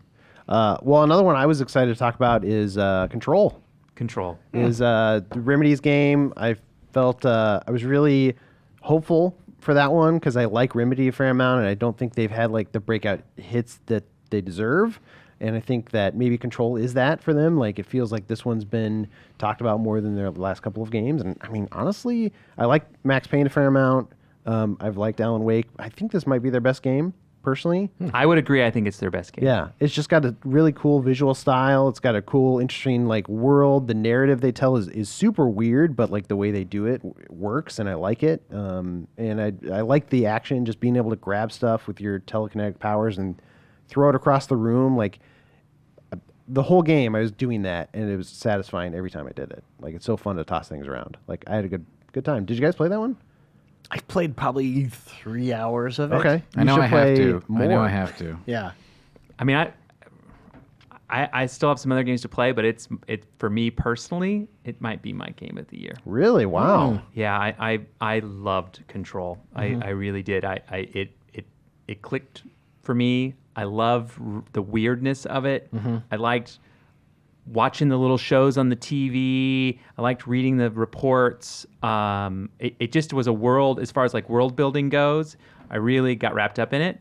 I loved the art style. I felt like the creative direction in this game, like the like stark modern building looks, just like they just work for me. There's a bunch of weird missions. There's skewed perspectives, interesting bosses, powers that I was like, what? And then I was like, okay, that's cool. Great addition, right? And it had that sense to me. It has a lot of that kind of, which is just things that I love. Like, I love things like the classic Half-Life kind of like, I love those like kind of story combat games that kind of move through a world like that. And that's what it made me think of. You know what I mean? Prey, Dishonored. Those games all are always some of my favorite experiences, and Control hit all those buttons for me. Really, really liked it. I know there were some people that had problems with like some performance issues on like PlayStation. I think was one that was mentioned. I think there's been a number of updates. Hopefully they've addressed those. I know on PC I had a couple of like issues at the beginning, but it did get worked through, and they did not distract from my experience. But I did play on PC, but I powered through that game. I loved it. I can't wait. There's going to be some extended content for that I'm really looking forward to as well. So I hope they get to make another one. I hope this is a franchise they keep going with, because I could easily see a sequel like really knocking it out of the park with that too. Yeah, it's a world that you can keep doing things Totally. in, right? And that you can always go explore and have a lot of fun with. And really good game. If you guys have not played it, I will bring it up. I will bring it up as like a game of the year contender. I mean, I think, I mean, just to throw it out there, I mean, I think Outer Worlds is one that's probably going to be like one of those ones that I think a lot of people like. If I had to guess, the Game Informer vibe. But good choice, Ben. Yeah. I'm with you on On that. a scale of 1 to Dr. Mario, where does it rank? I actually do have it above Dr. Mario on my personal list. Wow, Yeah. bold. I like Dr. Mario. Dr. Mario is Not Control. not top 5, but it's on there for sure. Yeah. All right. Dan or Jeff, either you guys have one on top of so, mind? So here's one. Everyone always says Dan doesn't like story. So here's a game that's literally all story. It's Sunless Skies. This is a game. This is a roguelike, sadly. So it's still into that roguelike bucket, but it captures the essence of exploration so well. It's sort of like a steampunk Cthulhu cosmic horror style ride if it was like the Odyssey or the Iliad or something, where you're traveling from culture to culture, location to location, finding out about these different people and things and interacting with them, making choices that affect your game state immensely, siding with different factions.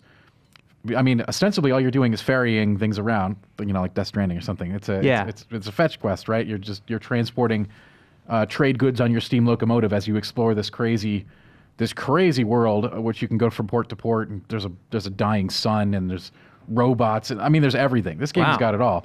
And while dodging these, Lovecraftian terrors of the sky in your steampunk locomotive, it really there's a lot of reading. If you like reading, it's great.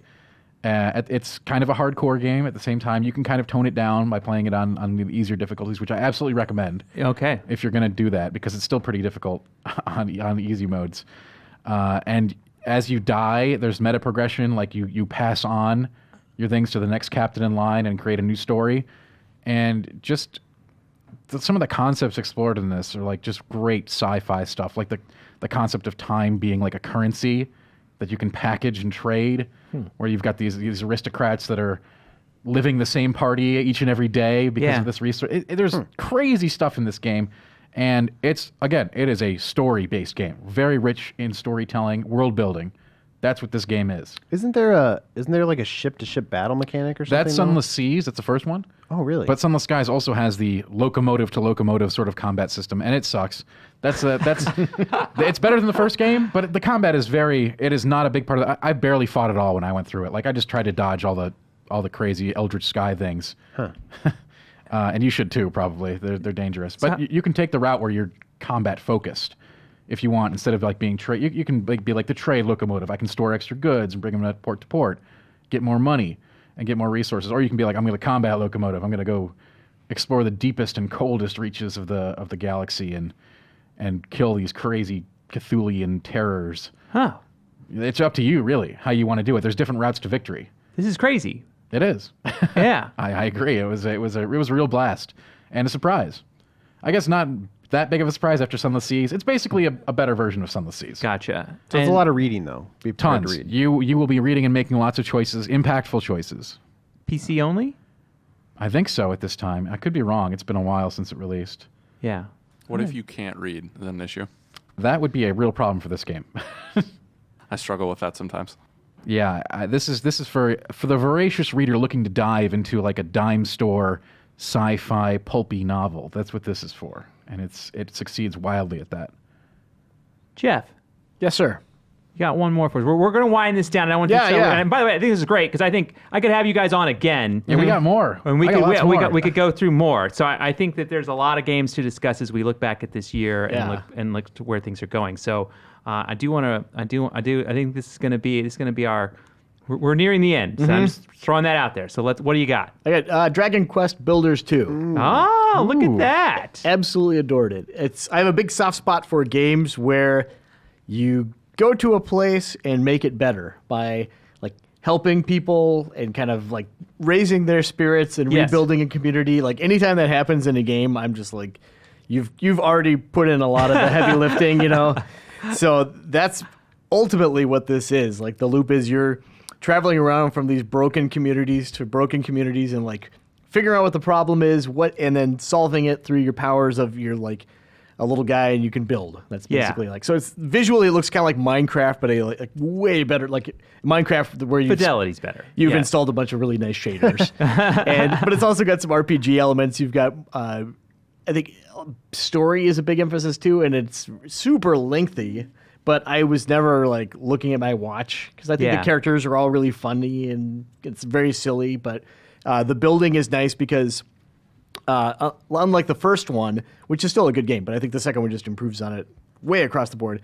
The people that you help, the NPCs, have little routines and they help. So like when you start a farm, they'll begin pitching in and everything. And then like with larger building projects, if they have a blueprint, they'll contribute to that. So you're like early on, you build this giant tree. And as soon as I saw the plan for it, I was like, oh no, It's gonna take me forever. This is going to take me 2 days. It's gonna take me like a Days Gone length of. Exactly. This is like 1/4 of a day's gone right here. I'm looking at. But then they were like, "Hey, put the materials in this box and we'll help you." And it's a very superficial thing, but just to see these guys like run around like swarms of bees and build these really fun constructions. And then you've also got your hub island that's kind of like a freeform place where as you progress through the story, you're unlocking additional types of blocks, additional tools, and like pieces of furniture and things, and you're building up a community as you see fit and recruiting people over to it. It's super fun. Oh wow, that does sound fun. Yeah. And that's on all the consoles and Switch. Yeah. Yeah, I think that's right. I think that's right. But, Yeah. but we didn't do any research, by the way, for this because that's not how we roll here. No, of course Is it on not. PC? I don't know. I don't know if it is. I don't think it is. I think I it's don't think it is it is either. I think I either. looked for it. yeah. It's I've been playing that too, Cork, and I like it a lot. I'm not even really a Minecraft guy, but like there's something about this that like it has enough story added to it, and there's Yeah. like a narrative that you're following that like they tell you like, hey, we need you to build this tree or this like build a farm, and like I like having that direction so I know what to do, and like I've been having a lot of fun with it. yeah. That's awesome. That's totally awesome. Well, thank you guys. I do have one last thing I'm going to throw in here because I'm trying to make sure I throw something out. Alex, man in charge. Oh. You've heard everything said in here and listened and not commented about your own choice. Do you have a game out that you'd like to throw in to the conversation? Yeah. I have my games of the year. I don't have an outright favorite quite yet. I'm still waiting to play Star Wars. I want to finish Pokemon. I'll keep it as an oddball one that Yeah. I don't know if it's going to get brought up. I love Tetris 99. And I wouldn't, it's not my game of the year, like I said, but there's something about them reinventing that game that has had me hooked since it came out in March. Yeah. I love the cosmetic changes they're making. I like the challenges that they've added recently. It's kept me really involved with it, and I'll just like before bed I'll go play a round or two, and then even still today I'll come like within 3 of winning it all, and then I'll play it for another hour. You know what I mean? So I love the beat. I love the music in it, and it just took me by surprise. Out of all the games to do Battle Royale, didn't think that would be one of them, but it's definitely in my top 10, I would say. Maybe top 5, depending on how some of these later ones shake out. But yeah. That's awesome. I have some others like Outer Worlds I think other people are going to talk on that I'll probably save for later. But Yeah. All right. Yeah. Well, I'd like to point out, I will show you when we get up. I actually had Tetris 99 written down on my oddball list of like you things go. that I thought maybe we'd talk about. Yeah. So And Dr. Mario World was on that list too. No, I do have some kind of just off the beaten path games on there that I think are important to talk about, right? And things that if you haven't checked out, because Tetris 99 is free, but you need to have online. Free, quote unquote. Yeah. Yeah, you have need the to- Nintendo Online. You need to have the Nintendo Online to access it. which but, you used to be able to get free through Twitch Prime. I don't know if that is the You case still anymore. can. Okay. That's how I'm getting mine. Okay, so there you go. So that's one way to check it out, and Tetris 99 is definitely very inventive, very fun game. Well, thank you all. Really, this was a really interesting talk, and it just gets me thinking about all these games I want to play. It just needs to we need more time in the day. Yeah. We need more time, or shorter work weeks. What's up? Here, here. So thank you all. That is our show for the week. Thank you for listening or watching the Game Informer show. Really appreciate you guys out there. We'll be back next week with a whole nother show that we pull out of our butts at the end of the week. But this segment will be in it, and we will continue this segment. And I can't wait to continue down this path a little bit more because I think this is a lot of fun. So thanks for watching. Thanks for listening, and we'll see you next week.